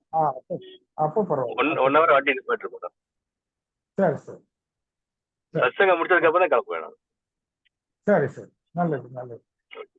அப்போ இப்ப பாருங்க, இந்த பாவங்கள் கடைவதற்கு முடிகிறது. இந்த ஒளி அதிர்வுகள் இப்ப நீங்க எங்க கேட்கப்படுகிறீர்களோ, உணரப்படுகின்றீர்களோ, உங்களை சுத்தி எந்த இயக்கமும் இயக்க முடியவில்லை. இந்த நிசப்தம் உங்களுக்கு வருது. உங்கள் எண்ணங்கள் ஓடல, உடல் அசையல, எல்லாம் ஒரே ஒரு கட்டுப்பாட்டுக்குள் நிற்கின்றது. உங்களை எதுவும் இயக்கல. ஆனா நீங்க இப்படி வெளிப்பட்ட உடனே திரும்ப எல்லா இயக்கமும் வேகமா உங்களை இயக்கும். இது இயல்பு. ஆனா இப்போ உங்களை ஒருநிலைப்படுத்தி ஒரு கட்டுக்கோப்பாக நிற்க வைக்கின்றது அந்த ஓங்காரநாதம். உங்களை இயக்க முடியவில்லை என்றால் உங்கள் பாவங்கள் கலைகிறது என்றுதானே பொருள். ஒரு அந்த மாதிரி இந்த ஒளியோட இணையும் நிலை, இந்த ஈசனோட நிலையை வந்து சுவாமி என்ன சொல்றாங்கன்னா, என்ன இது பண்ணாலும் இந்த அனுபவம் வரும்போது தான் நம்ம மாற்றத்துல இருந்து விடுபட முடியும். இல்லைன்னா விதைச்சது ஜன்மாந்திரம் தொடர்பு, அம்மாது அப்பாது, நம்ம சுற்றுப்புற சூழல், எல்லா பழக்க வழக்கங்களும் நம்மளை இயக்கிக்கிட்டே இருக்கும், நம்மளை மாத்திக்கிட்டே இருக்கும். ஆனா இதுல இருந்து எல்லாம் விடுபடணும் அப்படின்னு சொன்னா, இதுதான் பாவம், இதுதான் புண்ணியம். விரும்பாது செய்தால் பாவம், விரும்பியது செய்தால் புண்ணியம். அவ்வளவுதான். மனம் விரும்பாதது பாவம், மனம் விரும்பியது புண்ணியம். ஆனா நம்ம மனம் விரும்பாததை தவிர்க்கவும் முடியல, எதிர்க்கவும் முடியல, ஒளியவும் முடியல, ஓடவும் முடியல, எதுவும் பண்ண முடியல. ஆனா விரும்பாத செயலை நாம செய்கின்றோம். விரும்பிய செயல் செஞ்சா புண்ணியம், ஒரு நிறைய நன்மை தெரியுது. விரும்பாத செய்யும் போது துன்பம் தெரியுது. இதான் இன்பம் துன்பம். பட் இது ரெண்டையும் தாங்கிறதுக்கு ஒரு தகுதி வேணும். அந்த தகுதியை வளர்த்து நாம இந்த மாதிரி ஒரு சூழல்ல இருக்கும் போது நம் பாவங்கள் கிடைக்கின்றது. இந்த மாதிரி தேவையற்ற விஷயங்கள் நம்ம இயக்குவது நம்மளை விட்டு விலகியே போயிடுறது. ஆனால் இதெல்லாம் நம்ம வந்து கடவுளை பின்பற்றுவதற்கு பயன்படுத்தும் போது இது மிக சரியா இருக்கு. இதெல்லாம் எதற்காக நம்ம இந்த மாதிரி இதுல இருந்து சூழல்ல இருந்து நம்மளை விடுவிச்சுக்கணும்னா, நம்ம இறைவனை அடைவதற்காக, கடவுளை அடைவதற்காக, தம் வாழ்க்கையை முழுமையாக வாழ்வதற்காக. நான் வாழணும், நான் வாழ்றதுக்காக தான் வந்திருக்கேன். இங்க எல்லாத்தையும் சுமந்துக்கினே ஐயா நெய்யா நச்சா நிச்சா இந்த மாதிரி துன்பப்படுறதுக்கு உன்னை கடவுள் படைக்கவே இல்லை, உன்னை கடவுள் அனுப்பவும் இல்லை. வாழ்றதுக்காக தான் கடவுள் உங்களை அனுப்பிச்சிருக்காரு. நீங்க எல்லாம் நல்லா வாழணும். ஸோ எல்லாரும் வாழ வைப்பதுதான் கடவுளோட வேலை, இல்லையா? ஸோ எல்லாரும் நல்லா வாழுங்க. இப்ப நிறைய பேர் வருவாங்க, சில பேர் என்கிட்ட என்ன கேட்பாங்க, பணம் பணம் வேணும் சார். சரி போப்பா, பணம் நிறைய சம்பாதிச்சுக்கோ. சில பேர் சொத்து அது வாங்கினது சரி வாங்கிக்கோ. சில பேர் எனக்கு கல்யாணம் ஆகணும், பொண்ணு ஆகணும், பொண்ணை பற்றிக்கணும், அதை பற்றிக்கணும், இதை பற்றிக்கணும், படிப்பு வேணும், அது வேணும். சரி, ஓகே, வேற என்ன? அவ்வளவுதான். மேக்சிமம் ஒரு 4-5 ஐட்டம். இவ்வளவுதான் வாழ்க்கை இவங்க பெருசா நினைக்கிறாங்க. ஆனா இதுக்கப்புறம் தான் நீ வாழ்க்கையை வாழணுமே. இது அத்தனையும் சுமக்கிறதுக்கு தான் நீ போய் மாட்டிக்கிற.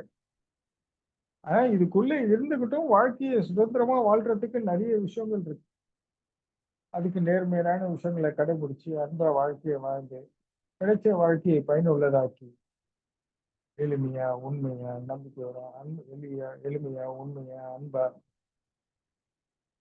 இப்படி நல்ல சூழ்நிலையில் நம்ம வாழ்க்கையை ஏற்றினாலும் இந்த ஆறா வந்து நம்மளை பார்த்தாலும் சரி, கேட்டாலும் சரி, நாம் இருக்கும் இடம், போன இடம், வந்த இடம், எல்லா இடத்துலயும் அந்த அனுபவங்கள். இப்ப நீங்க நிறைய இந்த இவர் பாடல்பட்ட மாணிக்க வாசகர் பாடல்பட்ட ஸ்தலம், சுந்தரர் பாடல்பட்ட ஸ்தலம், இங்க வந்து சுவாமி தங்கியிருந்தாங்க, சுவாமி இங்க பூஜை பண்ணாங்க. இதெல்லாம் என்னன்னா அந்த புனிதத்தை அங்கு அவங்க அறிவின் வாயிலாக, அவங்க அனுபவத்தின் வாயிலாக அந்த இடத்திலே பதிவு செய்யறாங்க. இதெல்லாம் நடக்கும். சரிங்க ஜெகதீஷ், உங்களுக்கு டைம் ஆயிடுச்சுன்னு நினைக்கிறேன். நன்றிங்க சார், மிக்க நன்றி சார். ஓகே, நீங்க போயிட்டு வாங்க, பாத்துக்கிறேன். பார்த்துக்கள். மீதி 1/2 மணி நேரத்தை நீங்க அப்புறமா கேட்டுக்கோங்க. மிக்க நன்றி சார். அந்த உங்களுக்கு வரைக்கும் கிடைச்சிச்சு. வேற எதனா கேள்வி இருந்தா அப்படியே நீங்க வினோத் கிட்ட சொல்லுங்க. வினோத் அவங்க கேட்டுவாரு, நான் அதை சொல்லிடுறேன். நன்றிங்க சார். கிடைச்சிச்சா இன்னும் ஏதாவது வேணுமா உங்களுக்கு? திருப்தியா இருந்துதான்? நிறைவாக இருந்தது சாமி, கிடைத்தது சாமி. Okay okay okay. வேற எந்த கேள்வி இருந்தா சொல்லிட்டு போயிடுங்க. நான் வேணா சொல்லிட்டு இருக்கேன். அது அப்படியே நீங்க 1/2 மணி நேரத்தை பேச்சு கேட்டுக்கலாம். நன்றிங்க சாமி, நன்றி. சொல்லியிருக்காரு சார். சொல்லிட்டாரா? ஓகே, சொல்லுங்க வினோத். வாழ்த்துக்கள். நன்றி. சுவாமி, சம்சாரம் என்பது யாது? இது மனதில் எவ்வாறு பதிகின்றது? இதை எவ்வாறு கையாண்டு வாழ்வது? ரொம்ப சிம்பிள். போன வாரம் கோயில்ல அந்த சத்சங்கத்தை கேட்டீங்களா நீங்க? கேட்ட சாமி. சிம்பிள்.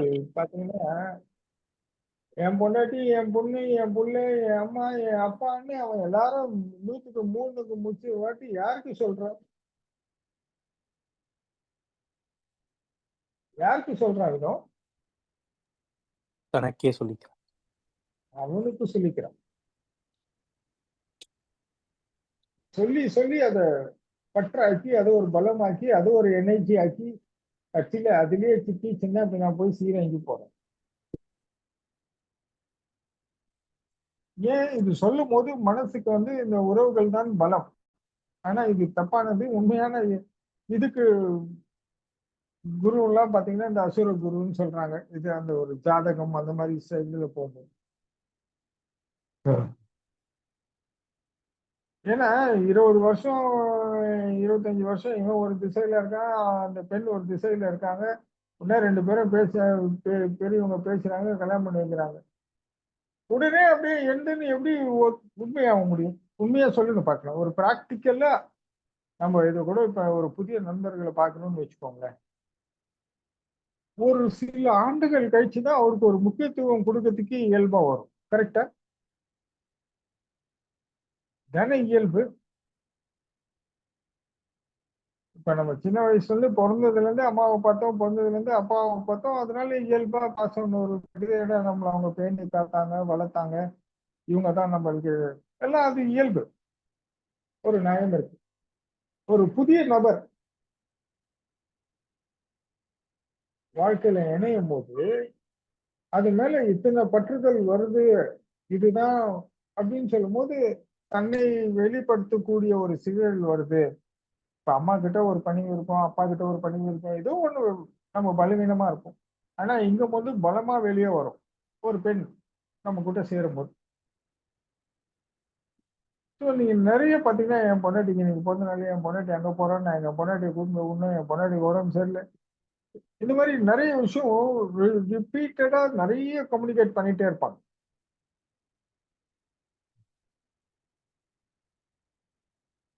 நீங்க இந்த ஃபோன் பண்ணி சாப்பிட்டியா, அதை அங்க வச்சு நான் எடுத்து வச்சியா, சும்மா தேவையில்லாம நிறைய பேசிக்கிட்டே இருப்பாங்க. இதெல்லாம் நீங்க என்ன சொல்றீங்க, நீங்க என்ன நினைச்சுக்கிறீங்க, நம்மளுக்கு சொல்றாங்க. ஆனா உண்மை அது இல்லை. அவங்க மனசுக்கு அவங்க சொல்லி நம்ப வைக்கிறாங்க. ஆனா இந்த மனமாகப்பட்டது நிறைய மாறும். ஏன்னா உங்களுக்கே நல்லா தெரியும் மனம் என்னெல்லாம் பண்ணுது. சரி, ஆணவம் எழும்போது ஒண்ணு பேசும், அன்பு எழும்போது ஒண்ணு பேசும், அமைதியா இருக்கும்போது ஒண்ணு பேசும், குழப்பமா இருக்கும்போது ஒண்ணு பேசும், நிம்மதியா இருக்கும்போது ஒண்ணு பேசும், நிம்மதி இல்லாத போது ஒண்ணு பேசும், சொந்தங்களை பார்த்தா ஒண்ணு பேசும், பந்தங்கள்லாம் ஒண்ணு பார்த்தா ஒண்ணு பேசும், வேண்டாதவனை பார்த்தா ஒண்ணு பேசும், வேண்டியவனை பார்த்தா ஒண்ணு பேசும். இதெல்லாம் நீங்க எல்லாம் கேட்கல, தானா பேசும்.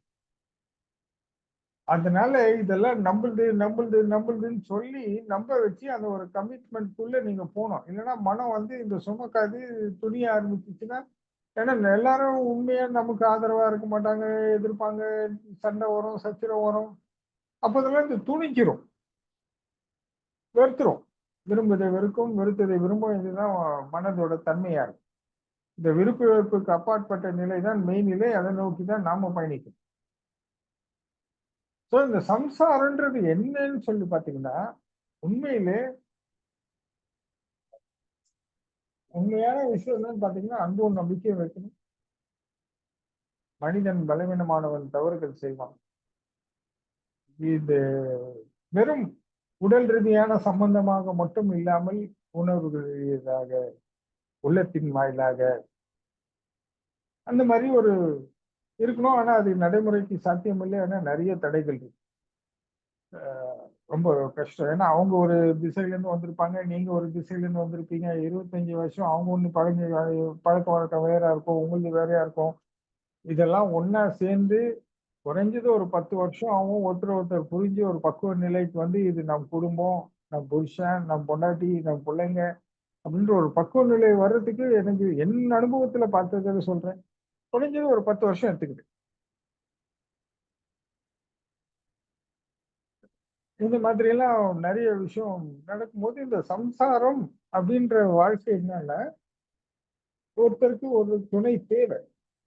உடல் ரீதியான துணை, மன ரீதியான துணை, ஸோ இந்த சமூகத்துல சந்திக்கிறதுக்கான ஒரு பாதுகாப்பு. ஏன்னா இந்த மனம், உடல் இதெல்லாம் இந்த நிறைய விஷயம் நம்மளை சுத்தி நடக்குது. இயற்கை நடக்குது, காலம் சுத்துது, மனம், இந்த மாதிரி நிறைய எதுவுமே நம்ம கட்டுப்பாட்டுல இல்லை, எல்லாம் நம்ம கண்ணுக்கு தெரியாம நடந்துக்கு. அது இயக்கத்துக்குள்ளதான் நாம இருக்கோமே தவிர நம் இயக்கத்துக்குள்ள அது இல்லை. அது எப்ப என்ன உயர்த்தும், எப்ப என்ன தாழ்த்தும்னு நமக்கு கூட தெரியல. இப்ப என்ன ஆகுது, ஒரு பெண் ஒரு பெண்ணை பார்த்து மோகிக்கிறான். அவன் ஒரு முறை அந்த தவறு செய்தான் என்றால் இருக்கும், சரி மன்னிப்பாங்க, ஏதோ ஒண்ணு வயசு கோளாறு இதெல்லாம். ஆனா தொடர்ந்து செய்யும் போது மனம் என்ன, அவனுக்குள்ள இருக்கிற லாஸ் என்ன அப்படின்னு சொல்லி உன்னை பார்க்கும்போது பாத்தீங்கன்னா அவன் கௌரவத்தை இழக்கின்றான். அவன் தன் கௌரவத்தை இழக்கின்றான். தப்பான விஷயங்கள், இந்த மாதிரி விஷயங்கள்லாம் பண்ணும்போது தன் கௌரவத்தை இழக்கின்றான், பொருளை இழக்கின்றான், ஆரோக்கியத்தை இழக்கின்றான். இப்படி பல கோணங்கள். ஃபண்டமெண்டலா அவனுக்கு அந்த கௌரவம் ஒரு தலை நிமிர்ந்து நிற்க முடியாத சூழல் ஏற்படுறது. இந்த மாதிரி. ஸோ அப்போ இந்த மாதிரி இந்த சம்சாரங்கள் இதெல்லாம் இருக்கும்போது என்ன ஆகுதுன்னா அவங்களுக்கு அந்த கௌரவம் உயர்த்தப்படுறதாக பாவிக்கிறாங்க. ஏன்னா இது வேணும், இது இல்லாம அது பண்ணா அது கௌரவ குறைச்சல், இது இருந்து பண்ணா இது கௌரவம். இப்போ மனைவி கூட்டின வெளியே போறாரு, வராரு, கல்யாணத்துக்கு தம்பதியா வந்தாங்கப்பா, கணவன் மனைவியா வந்து ஆட்சிக்காரம் பண்ணாங்க, இதெல்லாம் கொஞ்சம் பெருமையா பேசுவாங்க. நீங்க எல்லாம் பார்த்திருப்பீங்க. அப்படியே மனைவி கூட வரும்போது பாத்தீங்கன்னா என்னமோ இவங்கெல்லாம் வந்து அப்படியே பயங்கர ஹீரோயிசமா வருவாங்க.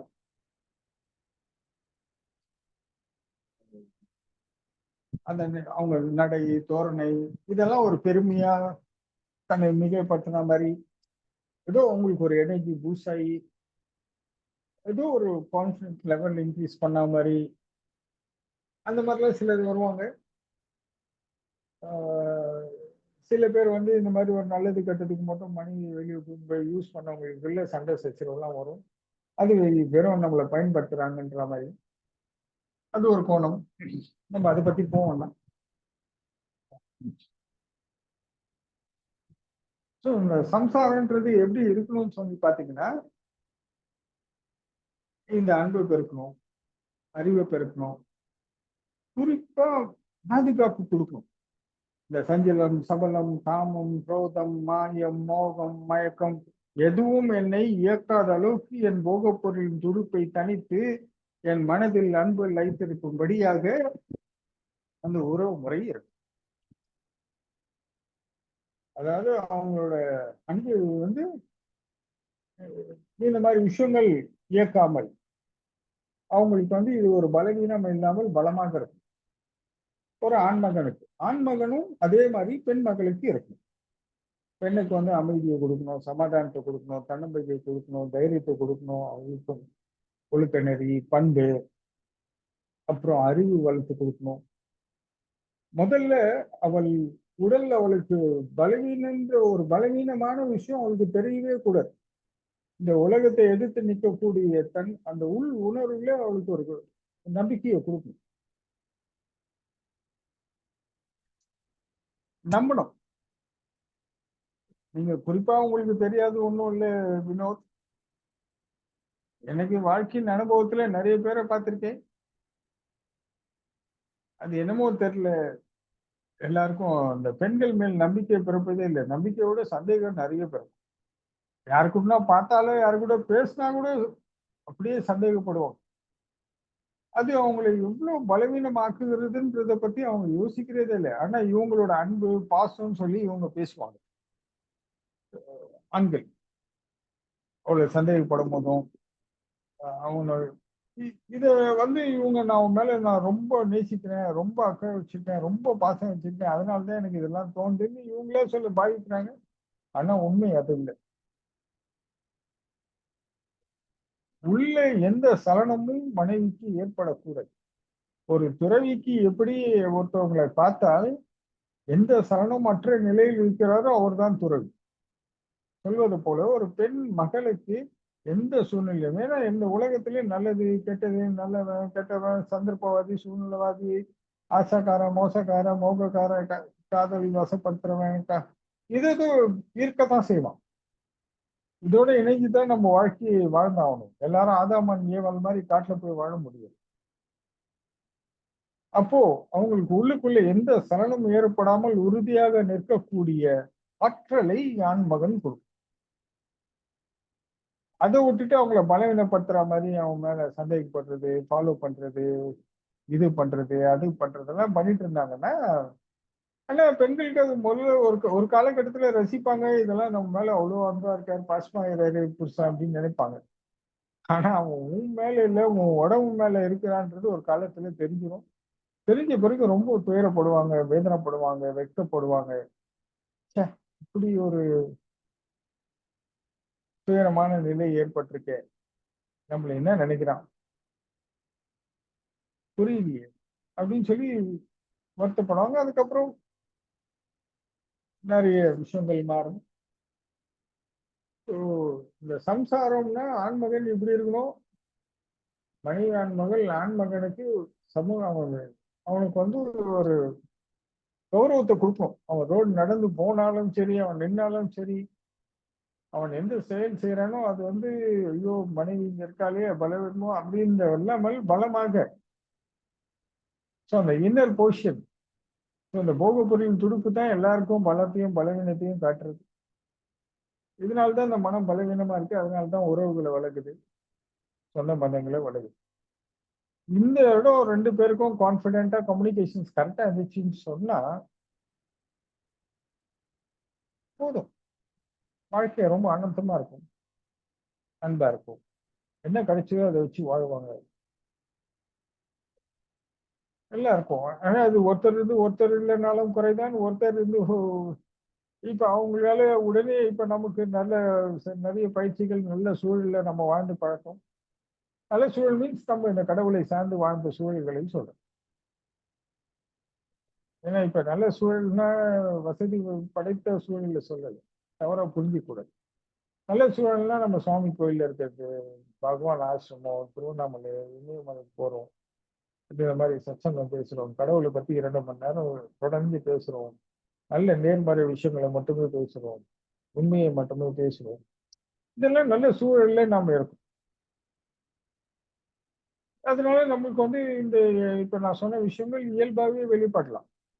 ஆனால் புதுசா வரவங்க மனைவி அவங்க இன்னொருத்தர் இருந்து வராங்கன்னா அவங்களுக்கான அவகாசத்தை கொடுக்கணும். இந்த உண்மைகளை நிறைய சொல்லி புரிய வைக்கணும். இதெல்லாம் கொஞ்சம் கொஞ்சமா அவங்களுக்கு எல்லாம் எடுத்து சொல்லி, இதுல தான் வாழ்க்கை, இதுல தான் ஆனந்தம், இதுலதான் அமைதி இருக்கு, இதுலதான் நிம்மதி இருக்கு, இதுலதான் சமாதானம் இருக்கு, இதுலதான் ஒற்றுமை இருக்கு, எனக்கும் நீ தேவை, உனக்கும் நான் தேவை இருக்கு, இந்த உடலுக்கும் துணை வேண்டும், மனதுக்கும் துணை வேண்டும். இது ஒரு நேர்த்தியான ஒரு விஷயம். இதை தவிர்ப்பதற்கு வாழ்றதுன்றதெல்லாம் கொஞ்சம் கடினமான பாதை. ஏன்னா உங்களுக்கே தெரியும், அதெல்லாம் கடந்து வரணும்னா ரொம்ப பலமா இருக்கணும். உறுதி வைராக்கியம் எல்லாம் ரொம்ப அதிகமா இருக்கும். எது வந்தாலும் நம் நோக்கத்திலிருந்து ஒரு சிறு கடுகளவு கூட அப்படி திசை திரும்பாத உறுதி நிலையெல்லாம் இருக்கும். அது ரொம்ப கஷ்டம். ஒன்னொன்னையும் கடந்து கடந்து வர்றது எல்லாமே கஷ்டம்தான். இன்பம் துன்பம் தாங்கிறது, சொந்தமா நமக்கு நாமே முடிவு எடுக்கணும், நம்ம வாழ்க்கையை நாம தான் முடிவு செய்யணும், நம்ம நோக்கத்தை நம்ம முடிவு செய்யணும். எல்லாமே உன் வாழ்க்கையில செய்யற நல்லது கெட்டது எல்லாத்துக்கும் நீ தான் பொறுப்பா தனிச்சு இயங்குறது, தனியா வாழ்றதுன்றது வந்து சுலபமானது அல்ல. முயன்றால் ஆகாதது ஒன்றும் இல்லை. இப்போ எனக்கெல்லாம் சுவாமி எத்தனையோ முறை உதவி இருக்காங்க, பகவான் உதவி இருக்காரு, எல்லாரும் எனக்கு கருணை காண்பித்திருக்கிறாரு. இந்த ஒரு ஒரு சூழ்நிலையை நான் கடந்து இந்த வயது வர வரைக்கும் நான் படாத விஷயங்கள் இல்லை, சந்திக்காத விஷயங்கள் இல்லை. ரொம்ப பெரிய பெரிய போராட்டங்களை சந்தித்தாலும் எதுலையும் அகப்பட்டு கொள்ளாமல், இந்த வினோத்து பாடுவார சிக்கிக்கிட்டாரு ஒருத்தர், அந்த மாதிரி சிக்காம சிதறாம ஒரே சிந்தனையோட ஒரே நேர்த்தியோட இந்த வயசு வரைக்கும் நான் கடந்து வந்திருக்கேன்னு சொன்னா, இதெல்லாம் அனுகிரகம், பிராப்தம், கடவுள் எனக்கு காட்டிய கருணை அப்படிதான் சொல்லணும். இது நான் சாதிச்ச வெற்றி கட்டேன்னுலாம் சொல்ல முடியாது. ஆனா அந்த அளவுக்கு நான் உண்மையாகவும் பக்தியாகவும் சிறப்பியாகவும் அதை நான் கடைபிடிச்சேன். அது நான் பின்பற்றினேன். அதனால்தான் கடவுள் எனக்கு அனுகிரகம் பண்றான். நான் பின்பற்றாம ஏதோ ஒரு திசையில உட்காந்துக்கிட்டு என்னை காப்பாற்றுவோம் கடவுள்னு சொல்லிட்டு இருந்தாலும் அது சாத்தியம் இல்லைன்றது எல்லாருக்கும் தெரியும். அதெல்லாம் நான் பின்பற்றி எனக்கு இதுதான் நோக்கம், இதுதான் வாழ்வு, இதுதான் செயல், எனக்கு அத்தனை உண்மைகளையும் அறிய வேண்டும், இந்த அற்ப சுகங்கள் பின் சென்று என் வாழ்வையை நான் வீணடித்துக் கொள்ள விரும்பவில்லை அப்படின்னு சொல்லி ஒரு உறுதியான நிலைப்பாட்டில் நின்று ஒன்றொன்றாக கடந்து கடந்து கடந்து வந்து இன்னைக்கு இவ்வளவு தூரம் வந்திருக்கு. வயதுல எல்லாம் சுலபமா தெரியும். ஆனா ஒரு ஒரு நிலை கிடக்கும் போது இதனோட தாக்கங்கள் எல்லாம் நம்மளை ரொம்ப சிரமப்படுத்தும், பலவீனமாக்கும், என்ன சொல்லணும்னா கோழையாக்கும். அதையும் தாண்டி இந்த சமூகம் எல்லாம் நம்மளை இழிவா பேசும், தினமும் பேசும். ஆண்மை இல்லை, பேடி, இப்படியெல்லாம் கூட சொல்லுவாங்க. அதையும் கடந்துதான் ஆகணும். இவனுக்கு வந்து அந்த மாதிரி பிரச்சனை, அதான் இப்படி இருக்கிறான், இப்படியெல்லாம் சொல்லுவாங்க. அது வெளியால் சொன்னா பரவாயில்ல, உறவினர்களே சொல்லும் நிலை ஏற்படும். ஏன்னா அவங்க எப்படி இருக்கிறாங்களோ அப்படிதான் நாம் இருக்கணும்னு நினைப்பாங்க. இது சுற்றுப்புற சூழலில் அந்த பழக்க வழக்கம், அந்த தாக்கத்தினால அப்படி இருக்கிறது. நாம இப்படிலாம் இருந்தா இயலாமை, இவங்க அதை மறைக்கிறதுக்கு இப்படி இருக்காருலாம் சொல்லுவாங்க. அதெல்லாம் கடந்துதான் வரணும். அப்பெல்லாம் நம்ம ரோசப்பட்டாலும் கோவப்பட்டாலும் நாம தான் நம் நிலையை இழக்கப்படும். அதெல்லாம் அவ்வளவு சுலபமும் அல்ல. கடந்து வருவது கஷ்டம் தான். அந்த அளவுக்கு நீங்க உறுதியா இருக்கணும், உண்மையா இருக்கணும் கடவுள். அப்பதான் இதெல்லாம் சாத்தியம். இந்த சம்சாரம் என்பது எப்படின்னா அந்த அன்பின் வெளிப்பாடா இருக்கணும். வெறும் சுகத்துக்காகவும் என்னோட ஆதாயத்துக்காக நான் உறவு தேவை, இந்த மாதிரி ஒரு நீட், ஒரு பயாலஜிக்கல் நீடு, ஒரு கமிட்மெண்ட்டு, அதுக்கு ஒரு விஷயம் அந்த மாதிரி இருந்துச்சுன்னு சொன்னா, ஒரு சுயநலத்துக்காக மட்டுமே எல்லாமே தொடருதுன்னு சொன்னா வாழ்க்கை கொஞ்சம் கசப்பா தான் இருக்கும். வாழ்க்கை கொஞ்சம் கசப்பா இருக்கும். வேற இல்லை, வழி இல்லாம வாழ்ந்தேன்ற கட்டாயம் இருக்கும். இதெல்லாம் போகும். அதுக்கப்புறம் கொஞ்சம் கொஞ்சமா மாறும். இப்படி அன்பான வாழ்க்கை இருந்துச்சுன்னா 100 ரூபாய் இருந்தாலும் வாழலாம், 100 கோடி இருந்தாலும் வாழலாம். வாழ்க்கை வாழ்வதற்காக தான் வந்திருக்கோம் அப்படின்னு சொல்லிட்டு தேவைக்கு குறை இல்லாமல் வச்சுப்பான் கடவுள். ஆசைக்கு தான் குறை இருக்கு. என் வாழ்க்கை முறையிலே நான் கடந்து வந்த பாதையிலே நான் காட்டிய வழிகாட்டிலே நான் எத்தனையோ பேர்களுக்கு சிவபெருமானை போல் நானும் வாழ்வதற்கு உதவி செய்திருக்கேன், வாழ வைத்திருக்கிறேன், வாழ வைத்து பார்த்திருக்கேன். அவர்கள் தேவைகள் எல்லாம் என்னால் சுலபமாக பூர்த்தி செய்ய முடிஞ்சது, ஆனால் ஆசையை பூர்த்தி செய்ய முடியவில்லை. அப்போதான் புரிந்து கொண்டேன், ஈசன் இறைவா நன்றி அப்படின்னு சொல்லி. அந்த தேவைகளுக்கு கடவுள் எங்கேயுமே யாருக்கும் எதுவும் குறை வைக்கிறதில்லை. ஆனா ஆசைகளுக்கு முடியாது. நான் எவ்வளவு பேர் உழவு நிலைக்கு உயர்த்தி பார்த்தாலும் ஆனா அவங்க ஆசை குறைந்த படம் இல்லை. ஆனா இன்ன வரைக்கும் எல்லாரும் தேவைகளுக்கு குறை இல்லாமல் நிம்மதியா வாழ்றாங்க. ஆனா இந்த இடம் இருக்குன்றது புரிய மாட்டேங்குது. ஆசை வந்து அவங்க கண்ணை மறைக்குது. ஸோ நானும் ஈஸ்வரன் கற்ற பாடத்திலே வாழ வைப்பது எப்படி, அப்படி எல்லாரும் சிவபெருமான் வாழ வைக்கிறார் என்றால் எப்படின்னு ஒரு விஷயத்துக்காக நானும் படித்தேன், பயின்றேன், அவர் உபதேசத்தை ஏற்றேன். அப்போ அதன்படி செய்ய பார்த்தா எல்லாருடைய தேவைகளை என்னால் பூர்த்தி செய்ய முடியுது. ஆனால் ஆசைகளை பூர்த்தி செய்ய முடியவில்லை. அதன் அடிப்படையிலே சொன்னேன், 100 ரூபாய் இருந்தாலும் வாழலாம், 100 கோடி இருந்தாலும் வாழலாம். அப்படின்னு சொல்லிட்டு.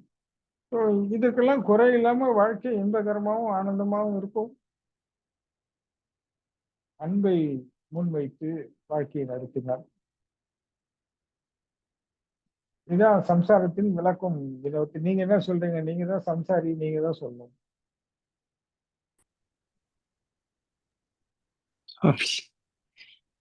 நீங்க சொல்வது அனைத்தும் சரி சார்.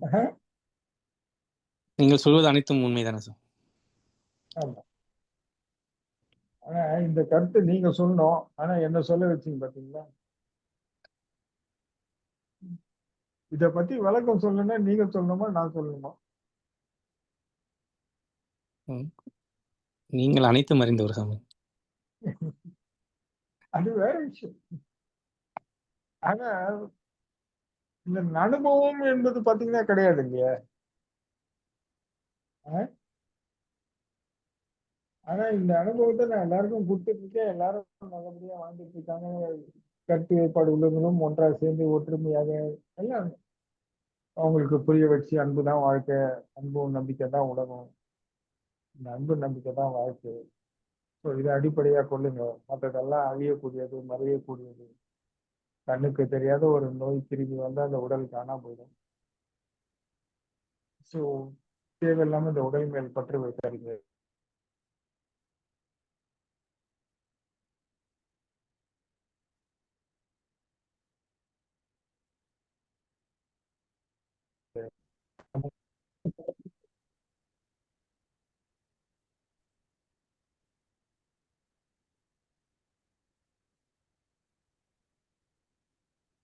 சாமி உங்க வாய்ஸ் கட் ஆயிடுச்சுங்க சார். இல்ல வினோத், கால் எடுக்கல, போன் எடுக்கல, சரி. இது எடுக்கல. ஸோ இந்த சம்சாரம்ன்றது அன்பின் அடிப்படையா இருந்துச்சுன்னு சொன்னா வாழ்க்கை இன்பகரமா இருக்கும். அவெல்லாம் பாக்கிய சாமி. இல்ல தேவையை மீறி ஆசை, எதிர்காலம், பிள்ளைங்களுக்கு சொத்து சேர்க்கிறேன், வீடு இருந்தா என்ன கௌரவப்படுவான், எங்க நிலம் வாங்கி வச்சுன்னா என்ன மதிப்பான், அப்பதான் மச்சான் பார்ப்பான், மாமன் பார்ப்பான், அண்ணன் பார்ப்பேன், தம்பி பார்ப்பான், அக்கா மதிப்பான்னா இது மாதிரி பொய்யான வாழ்க்கை வாழ்பவர்களுக்கு என்ன கிடைச்சாலும் வாழ்க்கை துயரம். ஏன்னா ஒன்னுத்துக்குமே பிரயோஜனம் இல்லாம ஒரு மண், ஒரு கிரவுண்ட் இடம் வச்சுக்கும். அந்த ஒரு கிரவுண்டு மண்ணு வாங்கி நான் வச்சிருக்கேன். அது இவங்களுக்கு ஒரு நம்பிக்கையை கொடுக்குது, ஒரு தைரியத்தை கொடுக்குது, தன்னை உயர்த்துதுன்னு சொன்னா இவங்கெல்லாம் எப்படி சாத்தியம்? இவங்களுக்கு இதுல பெருமை சேருது, இவங்க வாழ்க்கையை பாதுகாத்துச்சு அப்படின்லாம் இவங்க முடிவு பண்றாங்கன்னா அது எப்படின்னு எனக்கு ஒன்றும் புரியல. இது இவங்களுக்கு என்ன நன்மை செஞ்சிடும்? ஆனா இவங்க என்னமோ அதை வாங்கி வச்சுட்டா இவங்க சொந்த பந்தங்கள்லாம் இவங்களை மதிக்கத்தாங்க, இவருக்கு அங்க 2 ஊருக்குது, இவங்க இவ்வளவு பணம் இருக்குது, இதெல்லாம் ரொம்ப என்ன சொல்றது, ரொம்ப கஷ்டம். அதை பத்தி நம்ம பேசுவோம், நான் விட்டுறலாம். ஸோ அது யாருன்னு நிறைய பேர் யாருன்னா அப்புறம் காயப்பட்டது. ஸோ அதெல்லாம் ஒரு பலம்னு சொல்லி நம்புறாங்கன்னா அது எப்படி இருக்கும்? அவங்களுக்கு உண்மைன்ற ஒரு இடம் புரியாது, அன்பை பத்தியும் புரியாது.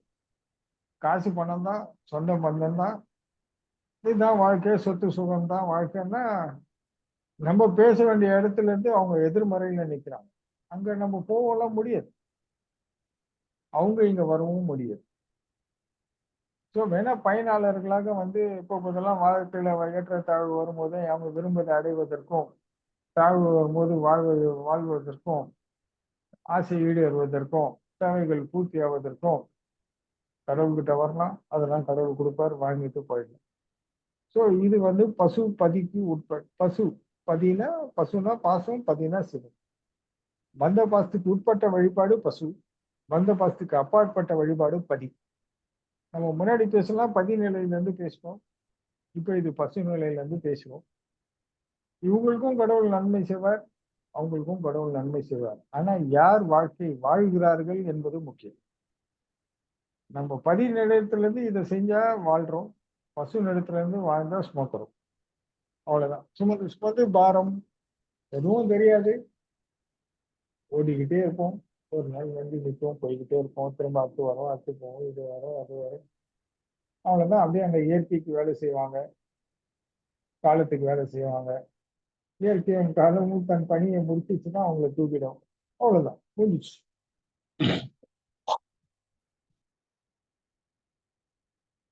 வாழும்போது தனக்காகவும் செய்யல, வரப்போற சந்ததிக்காகவும் செய்யல.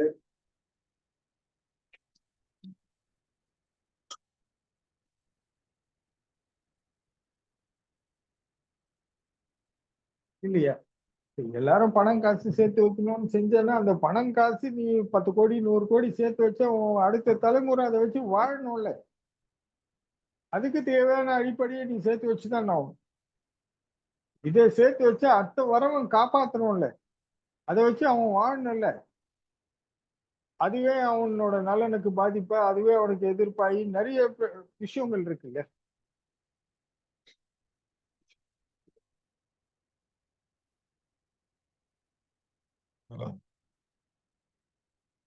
இதெல்லாம் புரிஞ்சுக்கணும். புரிஞ்சுட்டு வாழ்க்கையை பயனுள்ளதா மாத்திக்கணும், வாழ்க்கையை வாழணும். வாழ்ற காலங்கள் கொஞ்சம் காலம்தான். எக்ஸாக்டா சொல்லணும்னா ஒரு 25 வயசுல இருந்து சொல்லலாம், இல்ல 30 வயசுல இருந்து சொல்லலாம். 25ல இருந்து ஆரம்பிப்பேன். 25ல இருந்து 60 வரைக்கும் தான் வாழ்க்கை. இடைப்பட்ட காலம் 30 35 வருஷம்னு வச்சுப்போம். 30 வருஷம், 30ல இருந்து 60. இந்த 30 வருஷத்துக்குள்ள இவ்வளோ யோசனை, இவ்வளோ பிரச்சனை.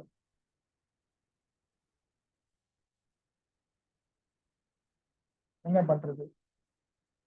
வாழ்க்கையை ரொம்ப சிம்பிளா எளிமைப்படுத்தினா எல்லாமே எல்லாமே நம்மளுக்கு தேவை தானா வந்துகிட்டே இருக்கும். கடவுள் கம்யூனிகேஷன் கரெக்டா கொடுத்துக்கிட்டே இருக்கும்.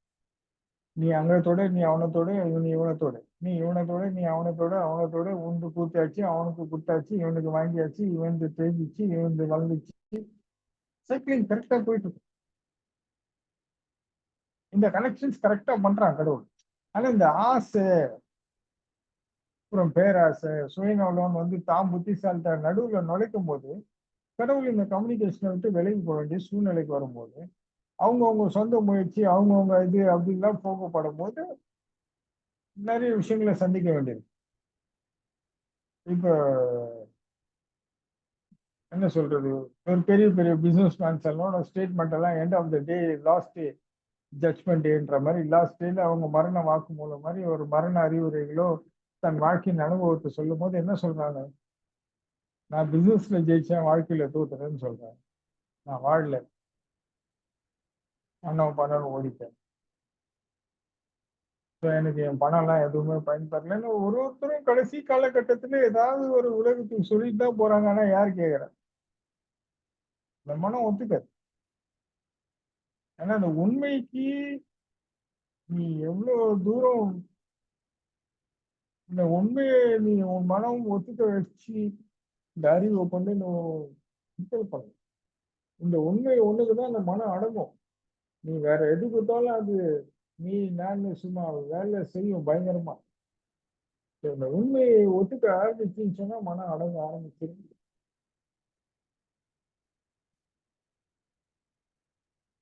ஆனா இது என்ன சொன்னாலும் முடியாது. ஏன்னா இது ஒரு பெரிய இயக்கம். நீயும் நானும் உடனே மாற்றி அமைக்கலாம் முடியாது. அதுக்கு ஒரு பெரிய பாக்கியம் பார்த்து என்னன்னா சொல்லலாம். கடவுள் வேணும், அவன் அனுகிரகம்ன்றதோட அவன் அருள் வேணும். அவன் இருள் அவனோட அருள் இல்லாம இந்த மாதிரி இருளை விட்டு விலகி வர முடியாது. அந்த அருள் ஒற்றுத்தான் இந்த இருளை அகற்றி இந்த உண்மையை ஒத்துக்கிட்டு வாழ்க்கையை பயனுள்ளதாக்கி நாமும் வாழ்ந்து பிறரையும் வாழ வச்சு இந்த இயற்கை காலம் எல்லாம் சமசீராக தன் கடமையை செய்வதற்கும் இந்த உலகமே பாதுகாப்பான உலகம் ஆக்குவதற்கும் உங்களுக்கு சொல்லியிருக்கேன் ரொம்ப காலம் முன்னாடி, ஒற்றை துறவி இந்த உலகை காப்பான். ஒரு துறவி இந்த உலகத்தை காப்பாற்றுவதற்காக தன் வாழ்வை துறக்கின்றார். அத்தனை தூரம் நமக்கு நம்மளால செய்ய முடியும். நீ அப்படியெல்லாம் செய்ய வேண்டாம், அட்லீஸ்ட் உன் வாழ்க்கையே நீ இந்த மாதிரி நேர் வழியில வாழ்றதுக்கு இந்த மாதிரி ஒரு சூழலை அமைத்துக் கொள்வது நல்லது அப்படின்னு சொல்லு. ஓகேவா?